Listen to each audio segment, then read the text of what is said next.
चलिए दोस्तों, टाइम पर आप लोग काहे ना आते हैं? हैं? नीचे में दिख रहा है इस बैच वाला पहले काहे ना नीचे में कौन जो जो मैनेजमेंट करते हैं वो ध्यान रखिए कि पहले इस बैच में पहले शुरू होता है। अब आधा घंटा लेट हो गया। हम नहीं चाहते हैं क्लास लेट हो।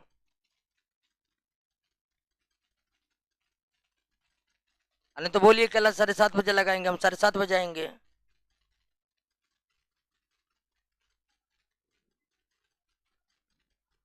जाइए, जो मैनेजमेंट करता है उसको समझाइए। आइए दोस्तों, हम लोग जो प्लांट किंगडम के बारे में हम पढ़ रहे थे, और प्लांट किंगडम को शुरुआत में आइकलर ने दो भाग में डिवाइड किया, क्रिप्टो गेम और फेनरो गेम। क्रिप्टो गेम जो है उसमें थैलोफाइटा, बरायोफाइटा, टेरिडोफाइटा था, और फेनरो गेम में एंजियोस्पर्म और जिम्नोस्पर्म। यानी कि अगर पौधे के संपूर्ण जानकारी हमें प्राप्त करनी है तो उसके लिए तो एक ही रास्ता होता है कि आप बोटनी से ग्रेजुएट हो जाइए। लेकिन सामान्य जानकारी अगर हमें पौधे के बारे में रखनी है और हमें जानना है कि इस पृथ्वी पर कैसे कैसे पौधे हैं, तो निश्चित तौर पर इस 5 समूहों के बारे में, यानी कि थैलोफाइटा, बरायोफाइटा, टेरिडोफाइटा, जिम्नोस्पर्म, एंजियोस्पर्म के बारे में जानकारी होनी चाहिए। इतने ही, यानी कि 3 2 5 समूह हैं पौधे के इस पृथ्वी पर, जिसमें हम थैलोफाइटा को पढ़ लिए थे। और थैलोफाइटा का प्रमुख पौधा शैवाल है। और ध्यान रखिएगा कि शैवाल एक कोष के भी होते हैं, बहुकोष के भी होते हैं। तो प्लांटी किंगडम का जो शैवाल है ना, वो सारा का सारा बहुकोष की है। एक कोष के शैवाल हैं, लेकिन उन्हें प्रोटिस्टा किंगडम में रख दिया गया है। उसे किस किंगडम में रख दिया गया है? Protista kingdom. तो शैवाल एक कोष के भी होते हैं, बहुकोष के भी होते हैं, लेकिन दोनों कोष के, दोनों यानी कि एक कोष के, बहुकोष के शैवाल एक ही किंगडम में नहीं है। जहां प्रोटिस्टा किंगडम के शैवाल हैं वे बहुकोशिकीय रहते हैं, मल्टी सेलुलर होते हैं। वह शैवालों की जो प्रजाति एक कोशिकीय होते हैं उन्हें प्रोटिस्टा किंगडम के अंतर्गत रखा गया है। लेकिन कोई भी शैवाल हो, चाहे एक कोश के शैवाल हो, बहुकोश के शैवाल हो, उनमें पौधे के सभी गुण मौजूद हैं। यानी जो एक कोश के शैवाल है ना, वे भी प्रकाश संश्लेषण करने में सक्षम होते हैं। थैलोफाइटा के अंतर्गत एक और महत्वपूर्ण जीव जिसका नाम है क्या? लाइकेन। ठीक है, लाइकेन। दोस्तों, ये ब्रह्मांड का बहुत ही अद्भुत जीव है, यानी कि इसके जैसा कोई जीव नहीं है, आप भी ये कह सकते। जो विशेषताएं लाइकेन में मौजूद है वो विशेषताएं पृथ्वी के अन्य किसी भी जीव में या पौधा में नहीं है। बहुत ही अलग टाइप का ये वनस्पति है, यानी कि पौधा है। लाइकेन एक ऐसा सजीव है जिसका निर्माण जो होता है दो सजीव के बीच, दो सजीव के बीच के सहजीवी संबंध। सहजीवी संबंध समझते हैं? सहजीवी संबंध यानी कि दो बीजों के बीच ऐसा संबंध जिसमें दोनों को फायदे हो। दो जीवों के बीच का ऐसा संबंध जिसमें दोनों को फायदा हो, वैसा ही संबंध को हम क्या कहते हैं? सहजीवी संबंध कहते हैं। तो दो सजीव हैं जो आपस में कैसा संबंध बनाते हैं, और उसी से अस्तित्व में आता है क्या? और ये दो सजीव, दोस्तों, दो सजीव जो है ये कौन है? दो लिविंग थिंग्स कौन है? तो एक आपका प्लांट है, अलगी, यानी कि शैवाल। ठीक है, और दूसरा है कौन? फंगी। दूसरा कौन है? फंगी, यानी कि क्या? कवक को फफूंद भी कहा जाता है। कवक को क्या कहा जाता है? फफूंद भी कहा जाता। तो इस प्राकृतिक वातावरण में या हमारे पर्यावरण में शैवाल और कवक जब आपस में सहजीवी संबंध बना लेते हैं तो एक नए जीव का अस्तित्व आता है, और उस जीव को क्या कहते हैं? लाइकेन। आपको क्या बोले थे? लाइकेन जैसा एग्जाम्पल इस पृथ्वी पर और कोई नहीं है, एकलौता है लाइकेन। दो जीव आपस में मिलकर एक जीव बन जाते हैं, दो जीव आपस में मिलकर एक जीव बन जाते हैं। यानी लाइकेन जो है एक ऐसा सजीव है जिसका अस्तित्व तब आता है जब दो सजीव आपस में कैसा संबंध बनाते हैं, सहजीवी संबंध बनाते हैं। यानी कि दो जीवों के बीच ऐसा संबंध जिसमें दोनों एक दूसरे को फायदे पहुंचाए। तो लाइकेन क्या है? तो लाइकेन शैवाल और कवक के सहजीवी संबंध के कारण अस्तित्व में आया हुआ एक जीव है। और चूंकि शैवाल भी है इसमें, तो इसे आप थैलोफाइटा के अंतर्गत रखते हैं, या इसी कारण इसे हम थैलोफाइटा के अंतर्गत रखते हैं क्योंकि इसमें अलगी है। हालांकि कवक थैलोफाइटा से बाहर है, कवक का अपना एक स्पेशल किंगडम है। अब इनके बीच जो सहजीवी संबंध होता है दोस्तों, तो सहजीवी संबंध में दोनों एक दूसरे से लाभान्वित होते हैं। तो यह समझना पड़ेगा कि शैवाल कैसे लाभान्वित होते हैं कवक से, और फिर कवक कैसे लाभान्वित होते हैं शैवाल से। तो कवक जो है यह शैवाल को क्या प्रदान करता है? स्थान प्रदान करता है रहने के लिए। उसके बाद यह शैवाल को क्या प्रदान करता है? यह शैवाल को प्रदान करता है जल। ठीक है, यह शैवाल को क्या प्रदान करता है? जल प्रदान करता है। और क्या प्रदान करता है? खनिज लवण प्रदान करता है। और जब ये चीज स्थान, जल, खनिज लवण, ये सब चीज कवक को जब शैवाल से प्राप्त होता है, तो शैवाल इन सब चीजों से मिलकर क्या करते हैं? प्रकाश संश्लेषण करते हैं। और आपको हम बता दें कि प्रकाश संश्लेषण जब भी होता है दोस्तों, तो भर दिन होता है। और भर दिन जब प्रकाश संश्लेषण में पौधे में ग्लूकोज का निर्माण होता है, तो इतना ग्लूकोज बनता है प्रकाश संश्लेषण के दौरान कि पौधा अपने उस बनाए गए ग्लूकोज का 10% भी यूज नहीं करते। तो प्रकाश संश्लेषण के द्वारा शैवाल भोजन बनाया, और भोजन खुद किया, और किसको प्रदान किया? कवक को प्रदान किया। अब जानते हैं कि कवक प्रकाश संश्लेषण नहीं कर सकते हैं क्योंकि इसमें क्लोरोफिल नहीं होगा। तो प्रकाश संश्लेषण शैवाल करते हैं क्योंकि इसमें क्लोरोफिल होगा, लेकिन यह मिट्टी से जल, खनिज लवण लेने में सक्षम नहीं है क्योंकि इसमें जड़ नहीं होता है। शैवाल में जड़ नहीं होता है, थैलोफाइटा समूह का पौधा, इसमें जड़ होगा। तो शैवाल प्रकाश संश्लेषण करने में तो सक्षम है, लेकिन वह मिट्टी से जल, खनिज लवण लेने में सक्षम नहीं है क्योंकि जड़ का अभाव है। तो इसलिए इसकी आपूर्ति उन्हें कौन कर देता है? कवक कर देता है। और फिर शैवाल प्रकाश संश्लेषण से भोजन बना लेता है। लेकिन इससे पहले आप शैवाल के बारे में पढ़े कि शैवाल की स्थिति परिस्थिति ऐसी है कि शैवाल केवल जलीय और दलदलीय क्षेत्रों में ही उग सकता है। शैवाल में जड़ का अभाव है, शैवाल में जड़ का अभाव है, इसीलिए शैवाल केवल जल में ही उग सकते हैं, दलदल में ही उग सकते हैं, या फिर ऐसे स्थान पर उग सकते हैं जहां नमी की लगातार मात्रा बनी रहती है। जैसे ऐसा दीवार जो वर्षों से भीगा पड़ा हुआ रहता है, नमी बरकरार रहता है, तो वहां भी शैवाल उग सकते हैं क्योंकि नमी की आपूर्ति हो रही है। और जो पानी होता है दोस्तों, वो पानी, हम भी जो पानी पीते हैं ना, उसमें आवश्यक खनिज लवण घुले ही होते हैं, तो उन्हें खनिज लवण भी प्राप्ति हो जाती है जल के साथ ही। तो शैवाल खनिज लवण जल ग्रहण करने में सक्षम नहीं है, और कवक क्या करने में सक्षम नहीं है? तो दोनों एक दूसरे से संबंध बनाकर दोनों एक दूसरे का सहायता करते हैं, और इसी से अस्तित्व में आता है क्या? तो लाइकेन किन किन जीवों से मिलकर बना है? लाइकेन में शैवाल और कवक के बीच कैसा संबंध? अब ध्यान दीजिए कि लाइकेन में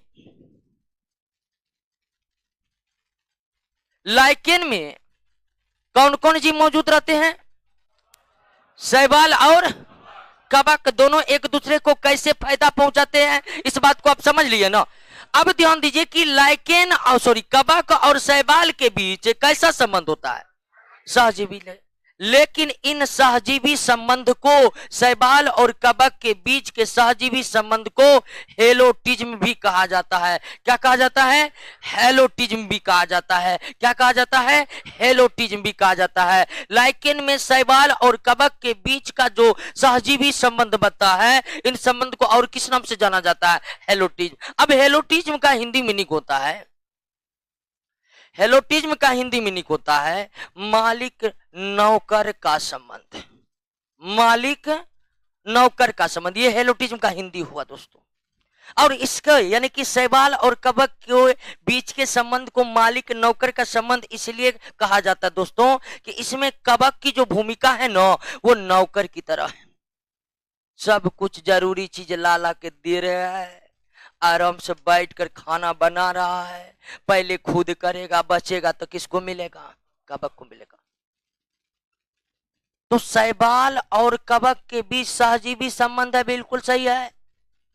लेकिन एक इस तरह से भी देखा जा सकता है कि इनके बीच मालिक और नौकर का संबंध है। नौकर की भूमिका में कौन है? कवक है। मालिक की भूमिका में कौन है? और मालिक नौकर के संबंध को किस तरह जाना है? हेलोटीज। तो हमें याद रखना है कि लाइकेन में जो शैवाल और कवक है उनके बीच सहजीवी संबंध भी है और उनके बीच के संबंध को क्या कहा जाता है? हेलोटिज्म में कहा जाता है। क्लियर हो गया? बात समझ गए? अब है कि लाइकेन कहां पाया जाएगा, लाइकेन कैसे बना, इसमें तो कोई कंफ्यूजन है नहीं। अब ये लाइकेन कहां पाए जाते हैं? लाइकेन दोस्तों हर जगह पाए जाते हैं, क्योंकि जब आप फंगी किंगडम पढ़ रहे होते हैं, पढ़े थे तो आपको बताए थे कि फंगी जो है ये भी सर्वव्यापी है। हालांकि जीवाणु इतना नहीं, लेकिन कवक भी क्या है? सर्वव्यापी है। और जहां जहां कवक मिल सकता है वहां वहां लाइकेन बनने में कोई दिक्कत है नहीं। कवक है, शैवाल जो है किसी तरह पहुंच गया, दोनों सहजीवी संबंध बना लेगा, वहां लाइकेन का अस्तित्व हो जाएगा ना। तो लाइकेन आपको हर जगह मिल सकते हैं। ये दीवारों पर उगाते हैं, ये चट्टानों पर उगाते हैं, ठीक है। ये हर उस जगह पर पाए जाने की संभावना होगा लाइकेन का जहां कवक का निवास स्थल है, जहां कवक का निवास स्थल है। तो क्या ये लाइकेन समझ गए? कोई दिक्कत नहीं ना। अब आइए कुछ लाइकेन के नामों को याद रखना पड़ेगा आपको, ठीक है, कि कौन कौन से लाभ हमारे फायदे के हैं। उसमें सबसे जो पहला लाइकेन का उपयोग यानी लाइकेन प्रकृति में क्या कैसी भूमिका निभाते हैं इसको थोड़ा आप समझ लीजिए कि लाइकेन का हमारे पर्यावरण में बहुत ही ज्यादा महत्व है, क्योंकि लाइकेन को वायु प्रदूषण, लाइकेन वायु प्रदूषण और खासकर वायु में किसकी उपस्थिति? Sulphur dioxide. ये बहुत ही हानिकारक गैस है सल्फर डाइऑक्साइड। अम्ल वर्षा का कारण है सल्फर डाइऑक्साइड। सल्फर डाइऑक्साइड की उपस्थिति पर्यावरण में, पर्यावरण के वायुमंडल में सल्फर डाइऑक्साइड की उपस्थिति प्रदूषित वायु के दर्जा प्राप्त है, यानी वो वायु प्रदूषित है। सल्फर डाइऑक्साइड की उपस्थिति नहीं होनी चाहिए। तो लाइकेन जो होते हैं ना वायु प्रदूषण के अच्छे संकेतक होते हैं, अच्छे संकेतक होते हैं, यानी इंडिकेटर होते हैं। लेकिन आपको इंडिकेट कर देगा, इंडिकेट का संकेतर होते हैं, मतलब इंडिकेटर होते हैं, संकेत कर देगा कि आपका वायु प्रदूषित हो गया है। और कैसे ये संकेत करता है? अगर कहीं पर लाइकेन है, कहीं पर लाइकेन पूरी तरह से उपस्थित है, लेकिन एकाएक लाइकेन गायब होने लगे या लाइकेन खत्म होने लगे वहां से, तो आप समझ जाइए वहां का वायु प्रदूषित हो चुका है और वहां के वायु में कौन गैस की उपस्थित हो चुका है? Sulphur dioxide. क्योंकि हमारे पर्यावरण में जब वायु प्रदूषित होता है ना, हमारे पर्यावरण का वायु जब प्रदूषित होता है तो उस वायु प्रदूषण का सबसे पहला असर लाइकेन पर पड़ता है। वायु प्रदूषण के कारण अगर कोई जीव सबसे पहले मरना शुरू करते तो वो कौन है? लाइकेन। इसीलिए जहां पर लाइकेन नहीं उग रहा है, जहां पर लाइकेन उपस्थित था और नष्ट हो रहा है, तो इसका सीधा अर्थ है दोस्तों कि वहां का वायु क्या हो गया है? प्रदूषित हो गया है। वहां का वायु क्या हो गया है? प्रदूषित। और लाइकेन वायु प्रदूषण के अच्छे सूचक है। खासकर वायु में किसकी उपस्थिति को बतलाता है? Sulphur dioxide. ये सल्फर वायु प्रदूषण के सूचक है या वायु में सल्फर डाइऑक्साइड की उपस्थिति के सूचक है। इसी सल्फर डाइऑक्साइड का प्रभाव लाइकेन पर पड़ता है और वो मरने लगता है। तो लाइकेन का सबसे बड़ा फायदा हमारे पर्यावरण में ये है कि ये वायु प्रदूषण को वायु प्रदूषण जब होता है तो उससे ये लाइकेन हमें संकेत दे देता है कि आपका वायु प्रदूषित हो गया है। संकेत कुछ रूप में देता है, स्वयं के जीवन को नष्ट करके संकेत देता है। अब आइए लाइकेन जो महत्वपूर्ण है दोस्तों, जिनसे हमें आर्थिक लाभ मिलता है, उसमें आपका पहला लाइकेन है परमेलिया। ठीक है, एक दूसरा प्रश्न था इंडो कार्पन। ठीक है, इंडो कार्पन, ये लाइकेन याद रखना पड़ेगा। तीसरा लाइकेन आपको रोसेला रखना पड़ेगा। ये लाइकेन की अलग अलग प्रजातियां हैं। हाँ,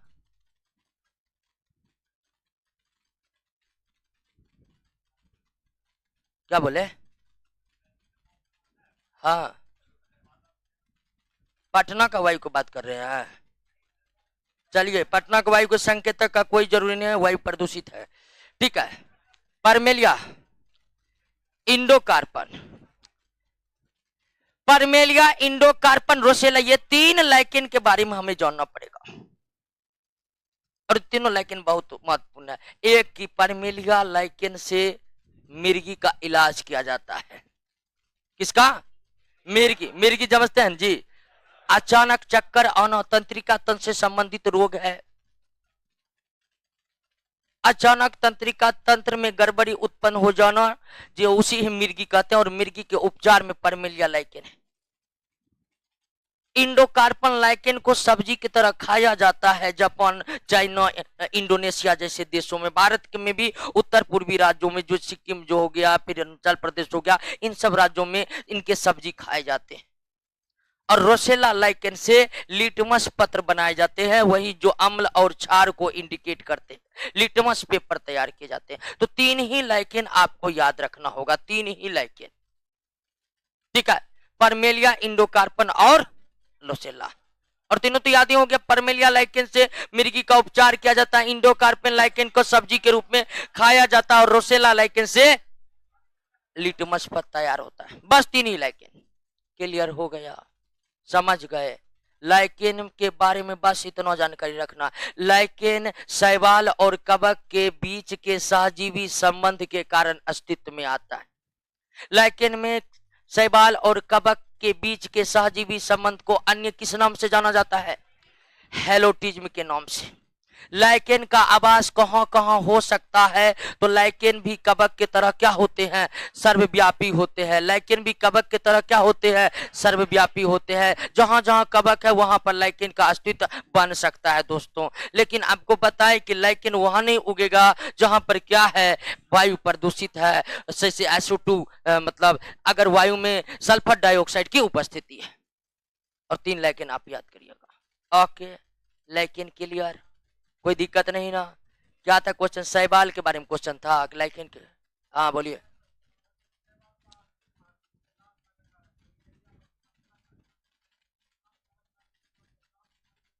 हाँ हाँ, क्या? आच्छादित। आच्छादित हिंदी वर्ड है जिसका पर्यायवाची हुआ ढकना। आप गांव घर में ऐसे तालाब को देखे हैं जहां हरा परत बिछा हुआ है, और तालाब कैसा प्रतीत होता है? तो वहां पर हरा शैवाल है जो तालाब को क्या कर लिया है? ठीक, हाँ, ढका रहता है। ठीक है, हिंदी दिक्कत आया। आच्छादित शब्द मतलब क्या हुआ जी? ढकनो जी। दोस्तों, थाइलोफाइटा में इतना ही याद रखना है। थाइलोफाइटा को पौधा पहचान गए ना? ऐसे पौधा जिसमें ना जड़ है, ना तना है, ना पत्ती है, वो क्या है? अब निश्चित तौर पर ना जड़ है तो निश्चित तौर पर ये स्थल पर तो रहेगा नहीं। कहां रहेगा? दलदल और जल में रहता है। यानी थाइलोफाइटा के पौधे प्रमुख रूप से जलीय होते हैं, एक्वेटिक होते हैं, या हाइड्रोफाइट्स होते हैं।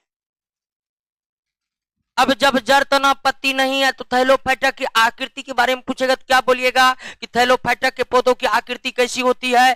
थाइलस के समान होती है। कैसी होती है? और थाइलस मतलब थैली।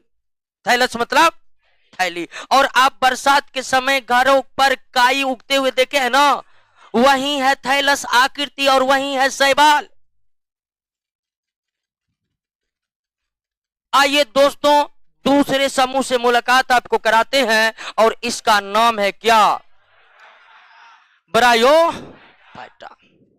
अब ध्यान दीजिए दोस्तों कि हम थैलोफाइटा से ब्रायोफाइटा पर आ गए, और बायोलॉजी में जब आप क्लासिफिकेशन पढ़ते हैं ना, क्लासिफिकेशन की एक विशेषता होती है कि जो जो आप आगे बढ़ते जाइएगा ना, जीव विकास करते जाएंगे।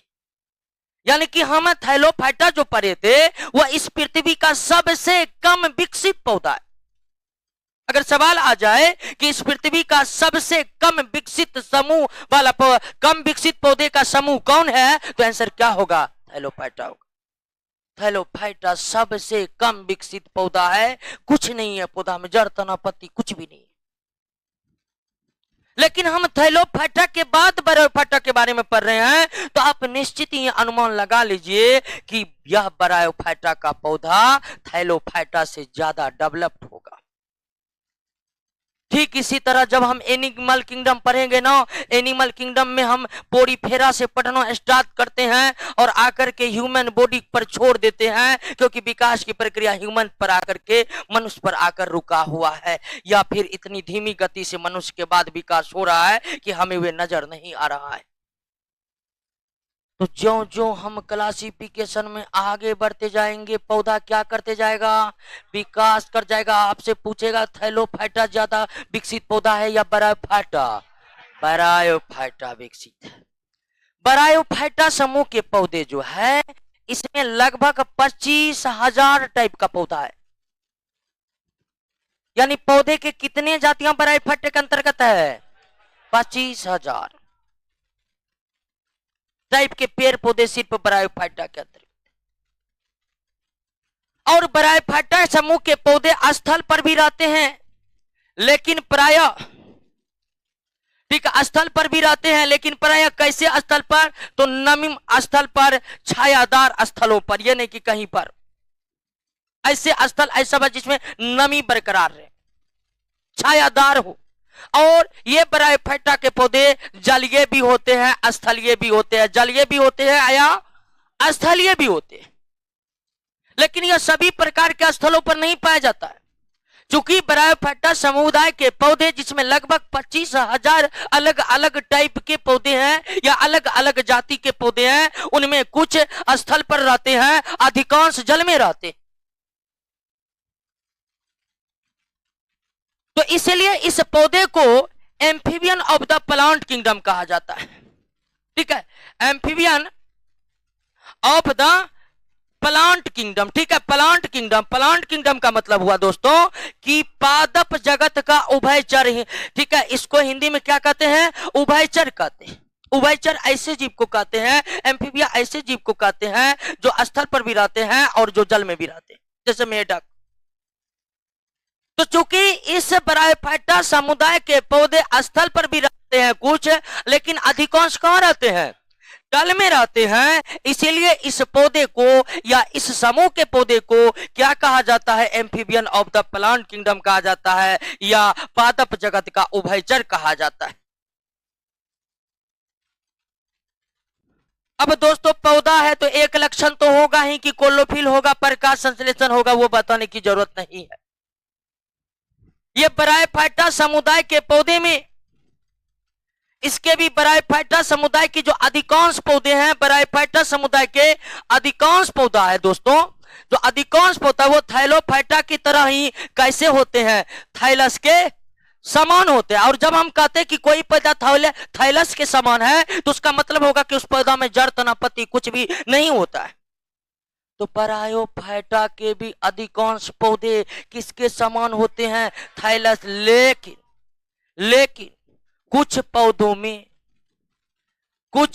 में दोस्तों याद रखिएगा कि कुछ पौधों में तना और पत्ती जैसी संरचना पाई जाती है। तना और पत्ती जैसी संरचना वास्तविक नहीं, यहां पर हम क्या लिख रहे हैं कि तना और पत्ती जैसी संरचना पाई जाती है, लेकिन वे वास्तव में तना और पत्ती नहीं होते। लेकिन तना और पत्ती जैसी संरचना होते हैं, लेकिन तना एक वास्तविक तना का मतलब होता है कि उसमें नोड और इंटर नोड होनी चाहिए, पर्व और पर्व संधियां होनी चाहिए, तब हम उसे तना कहेंगे। लेकिन इसमें तना और पत्ती जैसी संरचना होती है, लेकिन उसमें जाइलम फ्लोएम उत्तक नाम की कोई चीज नहीं होती। थैलोफाइटा में तो तना पत्ती कुछ था ही नहीं, तो उसमें जाइलम फ्लोएम होने का कोई बात ही नहीं था। लेकिन इसमें तना और पत्ती जैसी संरचना होती है, तो कंफ्यूज नहीं करना है कि इसमें जाइलम फ्लोएम होता है, इसमें भी नहीं होता है। लेकिन ध्यान दीजिए दोस्तों, तना और पत्ती जैसी संरचना पाई जाती है ब्रायोफाइटा में, लेकिन जड़ नहीं पाया जाता है, लेकिन जड़ नहीं पाया जाता है। तना और पत्ती जैसी संरचना है कुछ ब्रायोफाइट के पौधे में, लेकिन जड़ जैसी संरचना अभाव है। यानी पौधा थैलोफाइटा से जब आप ब्रायोफाइटा पर आए तो एक विकास तो हुआ, जिसमें थैलोफाइटा में आपको ना जड़ मिला, ना पत्ती मिला, ना तना मिला। इसमें कम से कम क्या मिल गया आपको? तना। लेकिन किसका अभाव है? जड़। लेकिन ध्यान दीजिए दोस्तों, जड़ के जगह पर जड़ जैसी संरचना मौजूद है, और उस जड़ को कहते हैं रिजवाइड्स कहते हैं। क्या कहते हैं? रिजवाइड्स कहते हैं। हिंदी में इसे क्या कहते हैं? मूलाभास कहते हैं। ब्रायोफाइटा पौधे की एक और विशेषता है, ब्रायोफाइटा पौधे की एक और विशेषता है कि इसमें जड़ के जगह क्या पाया जाता है? मूलाभास। मूल का मतलब होता है जड़, आभास का मतलब होता है झूठा, यानी झूठा जड़। लेकिन ये जड़ जैसे कुछ कम कर देते हैं। आप देखें ना कि कुछ पौधा ब्रायोफाइटा का, कुछ पौधा कहां रहते हैं? अब आपको पहले ही बताए थे कि स्थल पर वहीं रहेगा जिसमें जड़ होगा। तो ब्रायोफाइटा के पौधे में जड़ नहीं होते हैं, लेकिन जड़ के जगह पर क्या होते हैं? मूलाभास होते हैं, और यही मूलाभास उसे स्थल पर कुछ स्थिर रखने में सहायक होते हैं। यानी कि जो ब्रायोफाइटा नम और छायादार स्थानों पर उगने के लिए अनुकूलित है, उसी ब्रायोफाइटा में जड़ के जगह पर क्या रहता है? मूलाभास रहता है, और इसी मूलाभास संरचना के कारण वह स्थल पर खड़ा रह पाता है। नहीं तो कोई ब्रायोफाइटा आपको धोखा दे देगा। कभी कभी आप नदियों के किनारे, तालाबों के किनारे गए हैं जो प्राकृतिक रूप में है, ऐसे तालाब जो प्राकृतिक है, ठीक है, एक होता है मछली पालन के लिए गड्ढा खुदवा लिए और तालाब नाम रख दिए, वो तालाब की बात नहीं कर रहे हैं। जो प्राकृतिक तालाब है, जो प्राकृतिक नदियां हैं, उसके करीब आप गए हैं तो प्राकृतिक के नदियों के आसपास आप ढेर सारे वनस्पति देखे होंगे, ढेर सारे वनस्पति देखे होंगे, एकदम छोटे छोटे वनस्पति। और ऐसे वनस्पति एकदम नदियों के किनारे कुछ आगे तक फैला रहता है, और आपको लगेगा कि पौधा यहीं पर है। और जब कभी उस पौधा को खींचने का प्रयास करिएगा, पता है कि पौधा यहां पर है, लेकिन उसका जड़ जो है किधर है? यहां पानी में है। पौधा लगेगा यहां पर, खींचेगा, पता जा रहा जड़ तो वहां पर है। वे वास्तविक जड़ नहीं है, वे तना वाली संरचना है जो दिखाई पड़ता है। और ऐसे कभी कभी एम्फीबिया होते हैं, आपको भड़का देगा कि हम स्थल पर है। अभी विशेषता यह है कि यहाँ पर जल में वो अपने मूलाभास को छोड़ा हुआ है, और मूलाभास कभी कभी उसे जल भी आगे तक ले जाने में प्रयोग कर लेते। मूलाभास जो है वो पानी खींचने में भी जड़ के तरह सक्षम तो नहीं है, लेकिन जड़ के तरह वो कुछ पानी खींचने में भी सक्षम हो पाता है। ये ऐसे पौधे जितने भी आप देखे हैं, सारा का सारा किसका है? वो ब्रायोफाइटा का है। किसका है? ब्रायोफाइटा का। तो ब्रायोफाइटा के बारे में इतना तो समझ गए कि नहीं, कि इसमें तना और पत्ती जैसी संरचना पाई जाती है, लेकिन इसमें जड़ का क्या होता है? जड़ के स्थान पर ब्रायोफाइटा में क्या पाया जाता है? मूलाभास पाया जाता है। क्या पाया जाता है? मूलाभास पाया जाता है। अगली विशेषता अब आप बताई थी कि थैलोफाइटा के पौधे में प्रजनन कैसे हुआ था? तो बीजाणु जनन के माध्यम से प्रजनन कैसे हुआ था, लेकिन इसमें सेक्सुअल रिप्रोडक्शन होता है। ब्रायोफाइटा के पौधे में लैंगिक जनन होता है, यानी कि ब्रायोफाइटा के पौधे में मेल पार्ट अलग होते हैं और फीमेल पार्ट क्या होते हैं? अलग होते हैं। नर भाग अलग होते हैं, मादा भाग अलग होते हैं। लेकिन थैलोफाइटा के पौधे में ऐसा कुछ भी नहीं था, नर और मादा वाला भाग नहीं था। वे पौधे अलैंगिक जनन करते थे और बीजाणु जनन करते थे।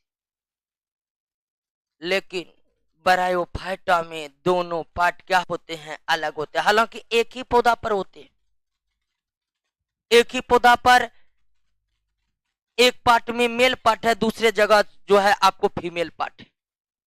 कभी कभी एक ही पौधा में दोनों भाग हो सकता है, अलग अलग पौधा में भी दोनों भाग हो सकता है। तो ब्रायोफाइटा के जो मेल पार्ट होते हैं उसे एंथ्रीडियम कहते हैं। क्या कहते हैं? एंथ्रीडियम। हिंदी में क्या कहते हैं? पुंधानी। क्या कहते हैं? पुंधानी कहते हैं। और ब्रायोफाइटा के जो फीमेल पार्ट है उसे आर्चिगोनियम कहते हैं। क्या कहते हैं दोस्तों? आर्चिगोनियम कहते हैं। ठीक है, क्या कहते हैं? आर्चिगोनियम कहते हैं। क्या कहते हैं? आर्चिगोनियम कहते हैं। आर्चिगोनियम को हिंदी में क्या कहा जाता है? स्त्री ध्वनि कहा जाता है। क्या कहा जाता है दोस्तों? स्त्री ध्वनि कहा जाता है। तो ब्रायोफाइटा में मेल और फीमेल पार्ट क्या होते हैं? अलग अलग होते हैं। और मेल और फीमेल पार्ट एक ही ब्रायोफाइटा के पौधे में हो सकता है या अलग अलग ब्रायोफाइटा के पौधे में भी हो सकता है। यानी कुछ जातियों के जो ब्रायोफाइटा के पौधे हैं 25,000 से ऊपर जातियां बताए कि इसमें कुछ जातियों में मेल पार्ट जो है वो एक ब्रायोफाइटा पौधे पर, फीमेल पार्ट उसी जाति के दूसरे ब्रायोफाइटा के पौधे पर। और कुछ ऐसे भी ब्रायोफाइटा के पौधे हैं जो एक ही पौधे में मेल और फीमेल पार्ट यानी पुंधानी स्त्रानी दोनों रहता है। तो ब्रायोफाइटा के पौधे में लैंगिक जनन होता है। पुंधानी स्त्रानी अलग अलग मेल फीमेल पार्ट होते हैं और इस मेल फीमेल पार्ट में गेमीट का निर्माण होता है। किसका निर्माण होता है? गेमीट का निर्माण होता है। और मेल और फीमेल पार्ट का फर्टिलाइजेशन, ठीक है, एक प्रोसेस होता है सेक्सुअल रिप्रोडक्शन में, जिसको क्या कहते हैं? फर्टिलाइजेशन कहते हैं। यानी क्या कहते हैं? निषेचन कहते हैं। क्या कहते हैं? निषेचन कहते हैं। निषेचन का मतलब होता है मेल और फीमेल पार्ट का आपस में मिलना या नर युग्मक का मादा युग्मक का आपस से मिलना। और ये मिलन केवल और केवल कहां हो सकता है? कहां हो सकता है? पानी में हो सकता है, यानी जल में हो सकता है। यानी कि ब्रायोफाइटा के पौधे में फर्टिलाइजर केवल कहां हो सकता है? हाँ, जो पौधे स्थल पर भी रहते हैं ना उसका भी फर्टिलाइजेशन कहां होगा? हाँ, ऐसा नहीं कोई भी ब्रायोफाइटा पौधे हैं स्थल पर भी रहने वाला ब्रायोफाइटा पौधे क्यों ना हो, स्थल पर रहने वाला ब्रायोफाइटा पौधे क्यों ना हो, वे पौधे जो है स्थल पर आपस में नहीं मिल सकते हैं। स्थल पर इन दोनों के बीच फर्टिलाइजेशन नहीं हो सकता है। फर्टिलाइजेशन केवल किसमें होगा? यानी कि ब्रायोफाइटा पौधे में निषेचन के हेतु जल का होना अनिवार्य है, चाहे वे ब्रायोफाइट जलीय पौधे हो चाहे वे ब्रायोफाइट स्थलीय पौधे। तो ब्रायोफाइटा के बारे में इतना ही याद रखना है। क्लियर है? ब्रायोफाइटा थैलोफाइटा से ज्यादा विकसित होते हैं। ब्रायोफाइटा के अधिकांश पौधे की आकृति थैलस के तरह ही होती है, अर्थात थैलोफाइटा के तरह ही होती है। अर्थात अधिकांश ब्रायोफाइटा में जड़ तना पत्ती कुछ भी, लेकिन कुछ ब्रायोफाइटा के पौधे में तना और पत्ती जैसी संरचना है लेकिन जड़ का क्या है? कुछ ऐसे ब्रायोफाइटा जो नम और छायादार स्थलों पर उगने के लिए अनुकूलित है, उन ब्रायोफाइटा के पौधे में जड़ के स्थान पर क्या पाया जाता है? और मूलाभास की उपस्थिति के कारण ही कुछ ब्रायोफाइटा समुदाय के पौधे स्थल पर रहने के योग्य है। हालांकि ब्रायोफाइटा स्थलीय भी हो या जलीय हो, दोनों ही प्रकार के ब्रायोफाइटा में निषेचन कहां पर होगा? जल में। जल से बाहर निषेचन नहीं होगा, अर्थात जल के बिना ब्रायोफाइटा के पौधे आपस में प्रजनन नहीं कर पाएंगे। ब्रायोफाइटा के जो पौधे होते हैं उसमें नर और मादा भाग अलग अलग होते हैं, जबकि थैलोफाइटा में नर मादा भाग उत्पन्न ही नहीं हुआ था, उसमें अलैंगिक जनन हुआ था। लेकिन ब्रायोफाइटा में क्या होते हैं? लैंगिक जनन होते हैं। ब्रायोफाइटा के फीमेल पार्ट को क्या कहते हैं? देख लिए था ना, क्या कहते जी? फीमेल पार्ट को क्या कहते हैं? पुंधानी कहते हैं, यानी कि एंथ्री आर्चिगोनियम कहते हैं। और मेल पार्ट को क्या कहते हैं? एंथ्रीडियम कहते हैं, पुंधानी कहते हैं। क्लियर हो गया? अब जो पौधा इंपोर्टेंट है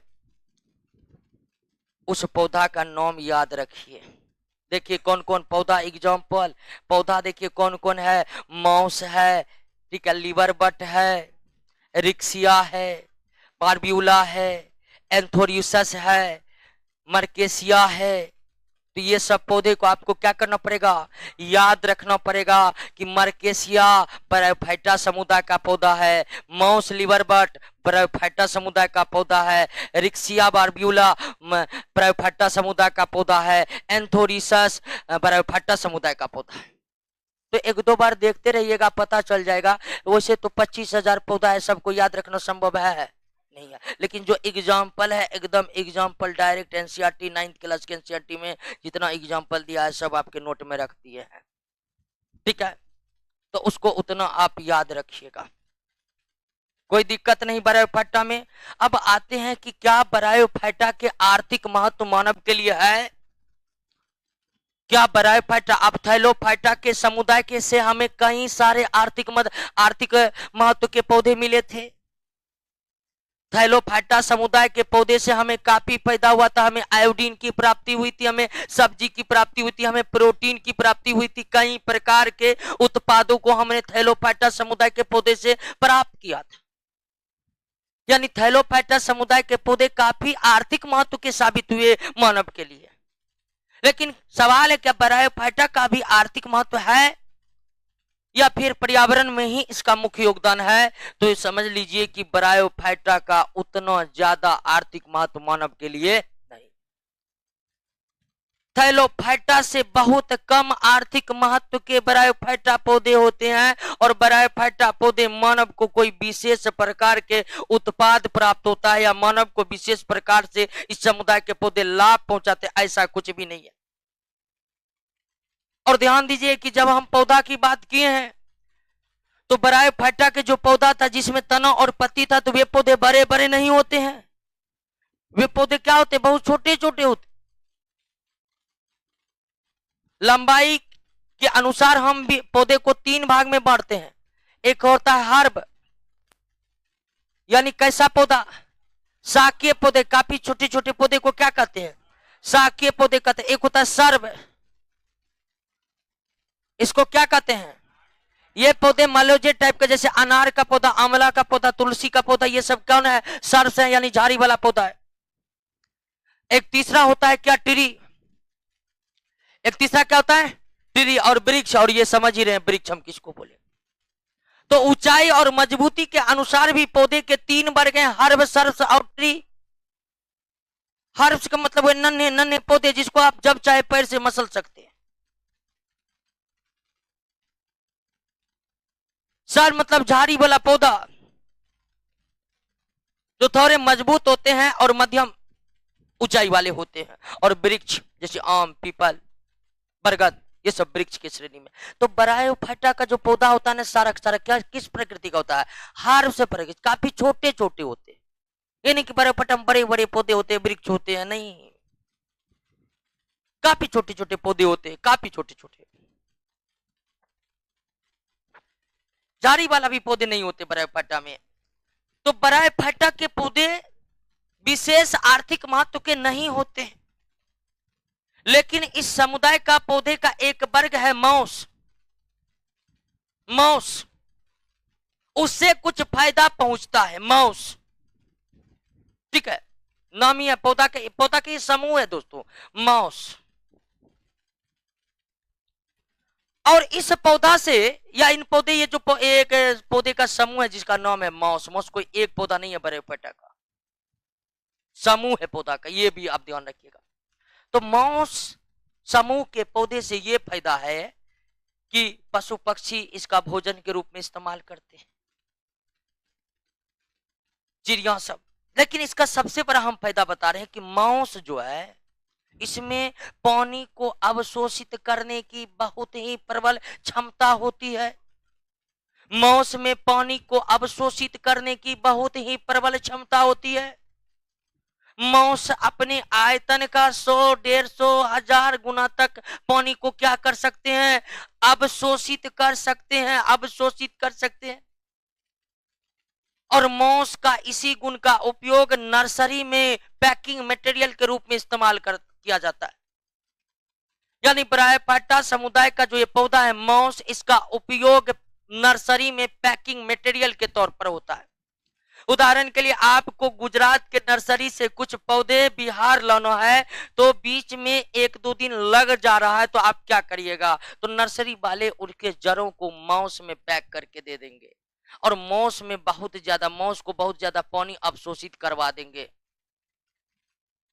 और इसी में उसके जड़ों को क्या कर देते हैं, बांध देते हैं, ताकि भर रास्ता जब तक उसे वो प्रकाश संश्लेषण करता रहा, उसे कोई दिक्कत ना हो, उसे पानी की आपूर्ति अपने आप क्या हो, बनी रहे। तो दूर दूर ले जाने वाले पौधे को मौस में ही पैक, उनके जड़ों को मौस में पैकिंग करवा दिया करके ले जाता है, क्योंकि ये पानी को बहुत ज्यादा अवशोषित कर सकता है। कभी कभी तालाबों के किनारे जो है मौस चटाई की तरह बिछे होते हैं, और आपको लगेगा कि वहां कुछ नहीं, एकदम प्लेन है, जैसे आप पैर दीजिएगा आपका पैर ठेंगुना भर पानी में डूब जाएगा। कभी कभी आप तालाबों नदियों के किनारे देखिएगा एकदम बिछा हुआ है हरा हरा परत, आपको लगेगा बिल्कुल पानी ना, एकदम साफ है, अब हम जाएंगे इस पर दौड़ेंगे। आप पानी दीजिएगा आपका पैर एकदम धंस जाएगा, आधा से नीचे, आप कहिएगा अचानक पानी कौन सा आ गया। ये माउस था जो पानी को पूरा अवशोषित कर लिया था, आपके पैर डालते ही सारा पानी निकल कर अलग हुआ है। तो इस तरह के प्रकृति को होते हैं ये माउस, पानी को बहुत ज्यादा अवशोषित कर लेता है। और कहीं कहीं तो दोस्तों इतना माउस होता है कि वे बाढ़ को भी रोकने में सक्षम हो जाता है, जितना बाढ़ का पानी आया सब सोख लिया, अब आगे बढ़ेगा क्या बाढ़। तो माउस का एक उपयोग ये है, आप कह सकते हैं, और ज्यादा कोई आर्थिक महत्व का फायदा है नहीं। तो ब्रायोफाइटा के पौधे उतने आर्थिक महत्व के नहीं होते हैं, ये उतने आर्थिक महत्व के नहीं होते हैं जितने थैलोफाइटा समुदाय के पौधे। तो ब्रायोफाइटा समझ गए, एक बार नोट में नजर दोहराइए तो ब्रायोफाइटा पर। तब हम अगला पर आते हैं।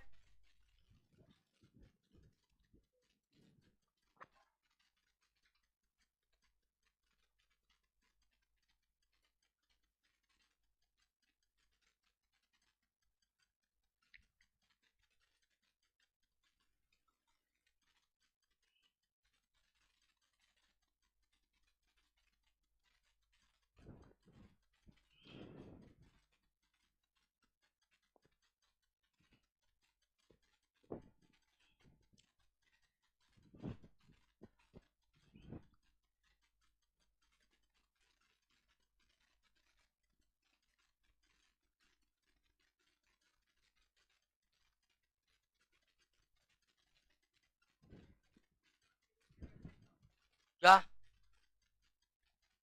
ईंधन के रूप में इसको, माउस को उखाड़ लीजिए, धूप में सुखा दीजिए, आग लगा दीजिए, ईंधन के रूप में इस्तेमाल हो जाएगा, ये नहीं होगा। ऐसे ही होता है, आदिवासी लोग करते हैं। ठीक है, टेरिडोफाइटा पर आइए। आइए, पौधा का तीसरा समूह, थैलोफाइटा में जड़ तनापत्ति कुछ भी नहीं मिला था आपको। ब्रायोफाइटा में तनापत्ति से भेंट हो गई थी, लेकिन जड़ का क्या था।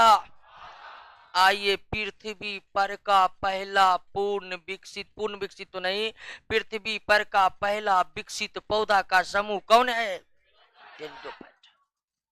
और विकसित हम इसलिए कह रहे हैं दोस्तों कि इसमें जड़ भी पाया जाता है। ठीक है, इसमें जड़ भी पाया जाता है, इसमें तना भी पाया जाता है, इसमें पत्ती भी पाया जाता है, इसमें जाइलम और फ्लोएम भी पाया जाता है, जाइलम और फ्लोएम भी पाया जाता है। जाइलम और फ्लोएम की उपस्थिति के कारण टेरिडोफाइटा को वास्कुलर क्रिप्टोगेम्स कहा जाता है। क्या कहा जाता है, हाँ, वास्कुलर क्रिप्टोगेम्स। क्रिप्टोगेम्स तो क्या है आप समझ ही गए थे। अब वास्कुलर के अंतर्गत कौन कौन ऊतक आते हैं।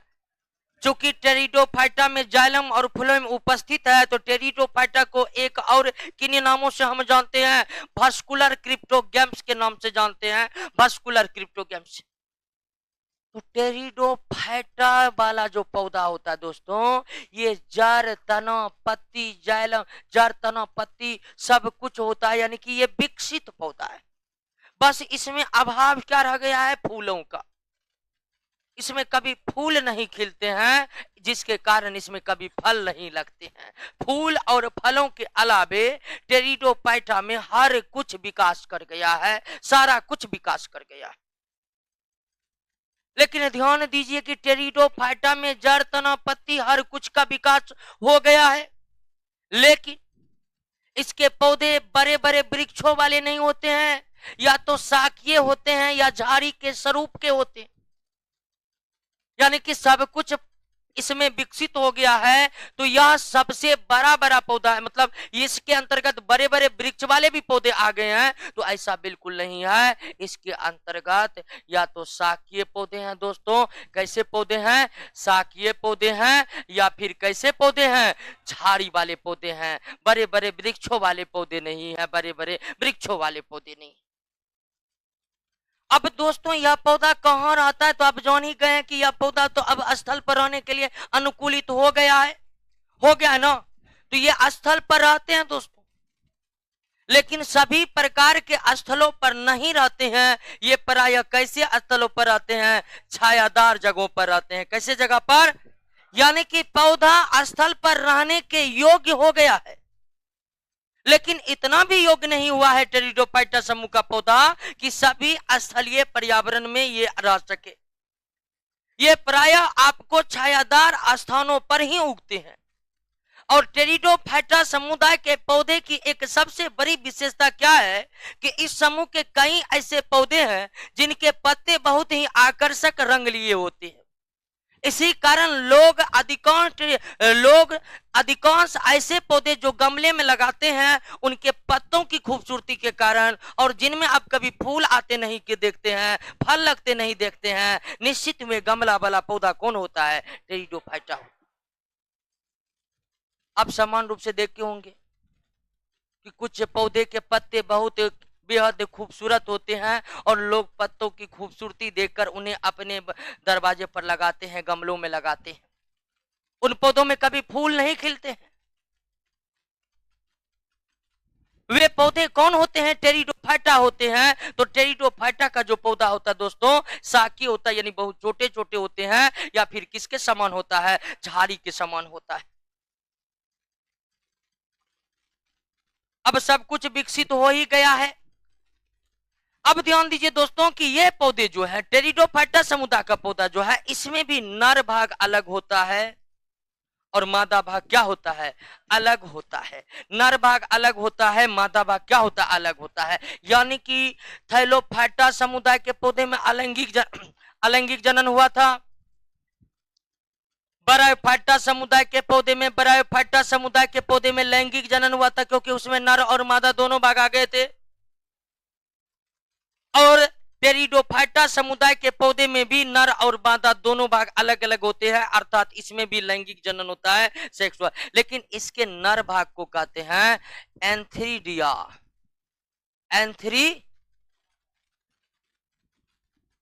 बरायोफाइटा वाला एंथ्रीडियम था, ये एंथ्रीडिया है। हिंदी में इसको पुंधानिया कहते हैं। और मादा भाग का आर्चिगोनिया,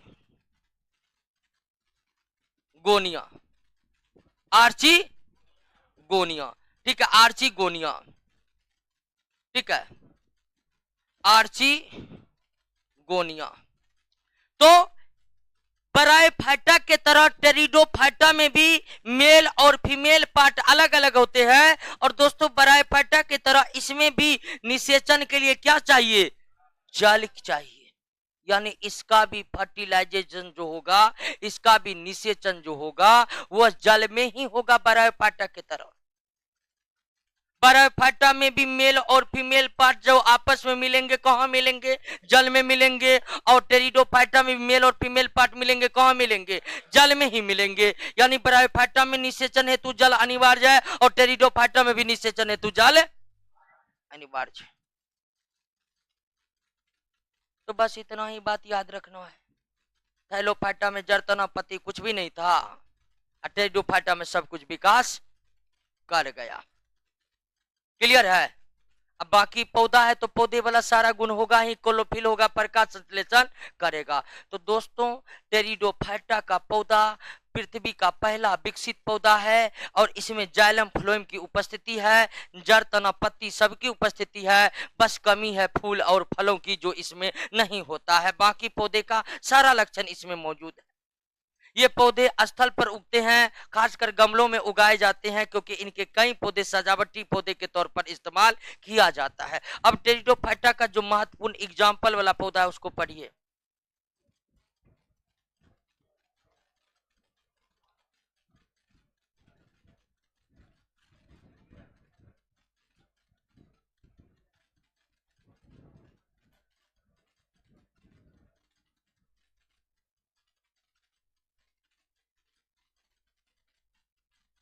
एग्जाम्पल वाला पौधा को एकदम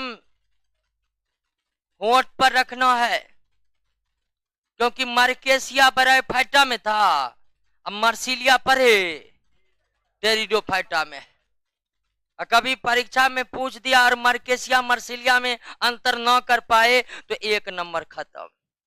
और दोस्तों, 1 नंबर के कारण ही बहुत को नौकरी नहीं हो रहा है, बहुत छट रहा है 1 नंबर के कारण। 1 नंबर इंपोर्टेंट है, ठीक है। तो इसलिए हर चीज ध्यान से, वैसे टेंशन ज्यादा नहीं लीजिए आप लोग, क्योंकि आप लोग को तो हम प्रश्नों पर इतना प्रैक्टिस करवाएंगे कि कोई दिक्कत रहने वाला नहीं है। कितना प्रश्न है इस चैप्टर में? चलिए, अभी तक कोई नहीं गना है, रख दीजिए।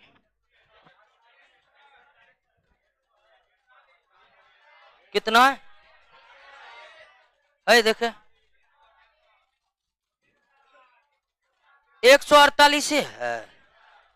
अरे इसमें 170 क्वेश्चन है तो है?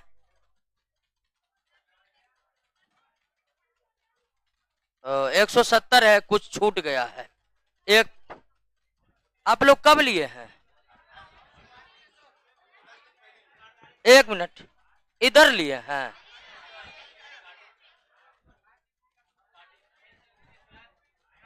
अच्छा अच्छा, हम बोलते हैं, ठीक है, बोलते हैं। 1 पेज आप लोग को फ्री में दिलवा देंगे, टेंशन ले लीजिए।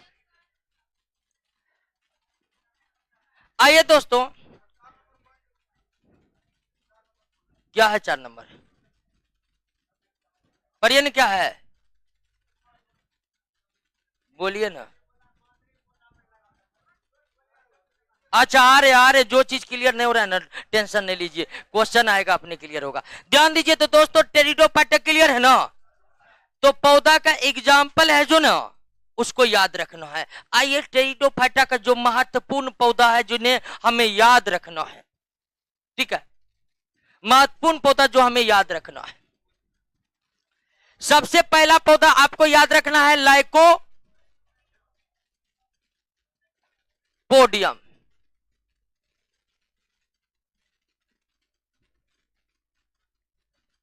लाइकोपोडियम पौधा याद रखना है। और लाइकोपोडियम पौधा इसलिए याद रखना, इसके जो बीजाणु होते हैं, अब बीजाणु का मतलब स्पोर, मेल और फीमेल पार्ट आपस में जल में फर्टिलाइज होकर जायगोट बनाते हैं, जायगोट विकास करके स्पोर बनाते हैं, बीजाणु बनाते हैं। तो टेरिडोफाइटा समूह का ही पौधा है लाइकोपोडियम। और लाइकोपोडियम में जो बीजाणु बनता है, बीजाणु क्या है तो आप समझ लीजिए कि आपको बोले थे कि मेल और फीमेल पार्ट आपस में जल में फर्टिलाइजेशन करते हैं, और फर्टिलाइजेशन के उपरांत क्या बनता है, जायगोट ही विकास करके क्या बन जाता है, स्पोर बन जाता है। क्या बन जाता है? बीजाणु बनता है। जैसे थैलोफाइटा समुदाय के पौधे में बीजाणु, धानी में बीजाणु बना था, लेकिन इसमें मेल फीमेल पार्ट मिलकर पहले फर्टिलाइज होकर क्या बनाते हैं, जायगोट जब विकास था तब बीजाणु बनता है, बीजाणु से तब जाकर पौधे, नए पौधे का विकास होता है। तो इसी तरह लाइकोपोडियम एक ऐसा टेरिडोफाइट पौधा है जिसके बीजाणु से दवाई बनाई जाती है। इन दवाइयों का उपयोग उच्च रक्तदाब को कम करने या फिर कई तरह के अन्य जो आंतरिक अंग है, किडनी, लीवर, इन सब समस्याओं से मुक्त होने वाली दवाइयों का इस्तेमाल करता है। कोई प्रॉपर दवाई किसमें इस्तेमाल होता है इस बात की जानकारी कहीं पर नहीं है, लेकिन आंतरिक अंगों में होने वाले कई प्रकार के असाध्य रोगों को इसके द्वारा बनाए गए बीजाणु से दूर किया जाता है।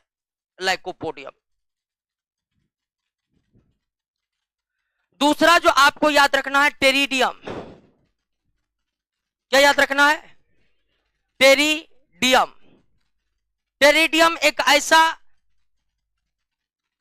टेरिडोफाइट पौधा है जिसका इस्तेमाल पशु चारे के रूप में किया जाता है। किस रूप में? हाँ, इस पौधे को काटकर सीधा पशुओं को खिला डालिए। समुद्र के आसपास जो क्षेत्र होते हैं वहां पर प्राय इसका इस्तेमाल किया जाता है, टेरिडियम का, पशु चारे के रूप में। उसके बाद एक पौधा आपको बोले थे जो कि एक ब्रायोफाइटा के पौधे से मिलता जुलता है, इसका नाम क्या है? मर्सिलिया का पौधा। एक ब्रायोफाइटा में था मर्केसिया और टेरिडोफाइटा का पौधा का नाम है मर्सिलिया। इस पौधा का इस्तेमाल सब्जी के तौर पर किया जाता है। पौधा का ही डायरेक्ट इस्तेमाल सब्जी के तौर पर किया जाता है। क्योंकि इस पौधा में कोई फल नहीं लगते हैं कि फल लगेगा सब्जी के तौर पर खाया जाएगा, डायरेक्ट पौधा ही उबाल कर खाया जाता है। और ये सब खाने में कौन आगे रहता है? चाइना वाला, जापान वाला, समुद्र के तटीय लोग जो होते हैं ये सब ज्यादा जोड़ देते हैं। मर्सिलिया। एक और ऐसा पौधा याद रहेगा, सिले जिनेला। और इस पौधे में अद्भुत गुण है सिनेजिला में कि इस पौधे में पुनर्जीवन का गुण होता है। सिनेजिला सूख गया, पानी डालिए फिर जिंदा हो जाएगा, पानी डालना छोड़ दीजिए फिर सूख जाएगा, फिर पानी डाल फिर उग जाएगा। यानी पुनर्जन्म का गुण है, सूख जाएगा फिर भी पानी डालिए उग जाएगा। एक जलकुंभी का पौधा होता है जिसको भाखन कहा जाता है। जलकुंभी का ऐसा पौधा है, जल खत्म हो जाएगा, सूख जाएगा, इतना सूख जाएगा कि आसपास के लोग उसका जलावन की तरह भी इस्तेमाल करते हैं। जलकुंभी जिसको समान अर्थों में भाखन कहा जाता है, वो पौधा में भी ये गुण होता है, सूख जाता है फिर पानी आता है, हरा भरा हो जाता है। ठीक वैसा ही गुण किस पौधे में है? हाँ, जलकुंभी टेरिडोफाइट पौधा नहीं है, वो दूसरा समूह का पौधा है। ठीक है, सिनेजिला में ठीक उसी तरह का गुण होता है, सूख जाता है, पानी दीजिए फिर आ जाता है। तो एक दूसरा पौधा आपको क्या याद रखना पड़ेगा? फर्न। अब देखिए कुछ ऐसे पौधे मिलते हैं जिसके आगे में फर्न लगे होते हैं, जैसे अब पीछे में फर्न लगे होते हैं। जिन भी पौधा के नाम में फर्न लग गया है, समझ जाइए वो फर्न वाला पौधा टेरिडोफाइटा का पौधा है। किसका पौधा है? टेरिडोफाइटा का।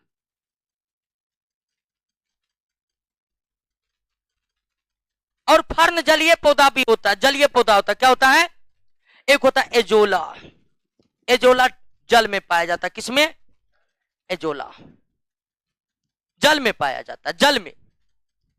और एजोला प्रोटीन से भरपूर होते हैं। इसका इस्तेमाल मुर्गियों के चारे के रूप में भी किया जाता है, बकरियों के चारे के रूप में किया जाता है एजोला का इस्तेमाल। और एक और पौधा का नाम आपको याद रखना पड़ेगा, कुल 7 पौधा का नाम याद रखना पड़ेगा। एक पौधा है हेटेरोस्पोरस। आपको हम क्या बोले कि टेरिडोफाइटा समुदाय का जो हेटेरोस्पोरस, हेटेरोस्पोरस का जो पौधा है दोस्तों, टेरिडोफाइटा में जो निषेचन होता है, हेटेरोस्पोरस जलीय पौधा है, तो जलीय पौधा है तो इसमें निषेचन तो जल में ही होता है। टेरिडोफाइटा पौधे के समुदाय के पौधे में, और निषेचन होने के बाद मेल और फीमेल पार्ट मिलकर जायगोट बनाया, और जायगोट विकास करके क्या बनाया? स्पोर बनाया।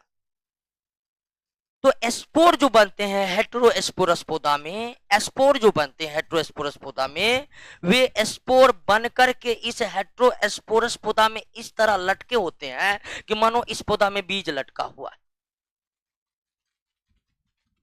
मानो इस पौधा में क्या लटका हुआ है? बीज लटका। लेकिन वो वास्तविक बीज नहीं होता, लेकिन बीजों की तरह दिखते हैं। इसलिए ऐसा माना जाता है कि जल्द ही आगे कुछ वर्षों में, हालांकि विकास की प्रक्रिया लंबी होती है, कोई परिवर्तन होने में करोड़ों वर्ष लग जाते हैं।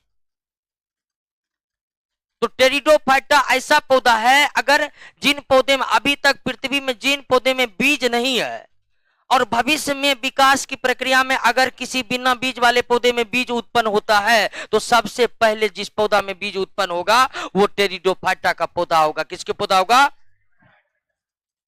क्योंकि हेटेरोस्पोरस की प्रकृति कुछ इस तरह है कि लगता है कि इसमें बीज उत्पन्न हो गया है, और वास्तव में वो बीज नहीं होते हैं, वे बीजाणु होते हैं जो इस पौधे में लटके होते हैं।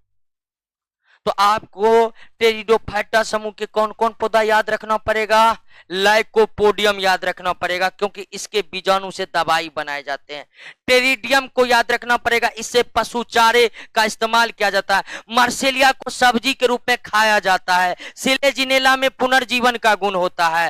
फर्न जो है एक जलीय टेरिडोफाइट पौधे हैं, आपको सिर्फ इतना याद रखना है फर्न के बारे में। एजोला भी जलीय टेरिडोफाइट पौधा है, और इसका इस्तेमाल जैविक खाद के रूप में भी किया जाता है, पशु के चारे के रूप में किया जाता है, मुर्गी और बकरी के चारे के रूप में किया जाता है। हेटेरोस्पोरस पौधा है, और हेटेरोस्पोरस में क्या बता दी?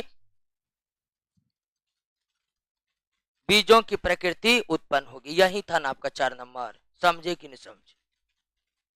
क्लियर हुआ? कुछ बात नहीं समझे ना, कोई दिक्कत नहीं है। ठीक है, सब कुछ समझिए जाइएगा तो फिर दिक्कत है ना। आइए दोस्तों, मतलब सब कुछ समझ जाइएगा, पूरा क्वेश्चन बन जाएगा, इसीलिए कुछ छोड़ते हैं कि प्रश्न पर जाए तभी क्लियर होगा वो। ठीक है, आइए अगला। अगला पौधा टेरिडोफाइटा क्लियर हो गया। अब आ जाइए फेनरोगेम पर। तो क्रिप्टोगेम समझ गए ना? क्रिप्टोगेम में कितना समूह? 3, थैलोफाइटा, बैरोफाइटा और थैलोफाइटा, बैरोफाइटा और। अब आइए दोस्तों, अगला जो वर्ग हुए है फेनरोगेम का। फेनरो, इस पौधा में फूल और बीज होते हैं। इस पौधा में क्या होते हैं? फूल और बीज होते हैं। और फेनरोगेम्स के अंतर्गत जो सबसे पहला आता है वे क्या आता है? जिम्नोएस्पर्म। जिम्नोएस्पर्म को अनावृत बीजी कहते हैं। क्या कहते हैं? अनावृत बीजी। अब अनावृत बीजी का क्या मतलब हुआ है कि इस जिम्नोएस्पर्म पौधे में ध्यान दीजिए, जिम्नोएस्पर्म टेरिडोफाइटा से भी ज्यादा विकसित होगा, क्योंकि हम बताए थे कि जैसे जैसे क्लासिफिकेशन की प्रक्रिया में हम आगे बढ़ते जाते हैं, क्लासिफिकेशन की प्रक्रिया में क्या होते हैं? आगे बढ़ते जाते हैं, आगे बढ़ते जाते हैं, पौधे क्या करते जाएगा? विकास। तो निश्चित ही जिम्नोएस्पर्म का पौधा टेरिडोफाइटा से ज्यादा विकसित होगा। अब फेनरोगेम्स के पौधे में बीज आते हैं,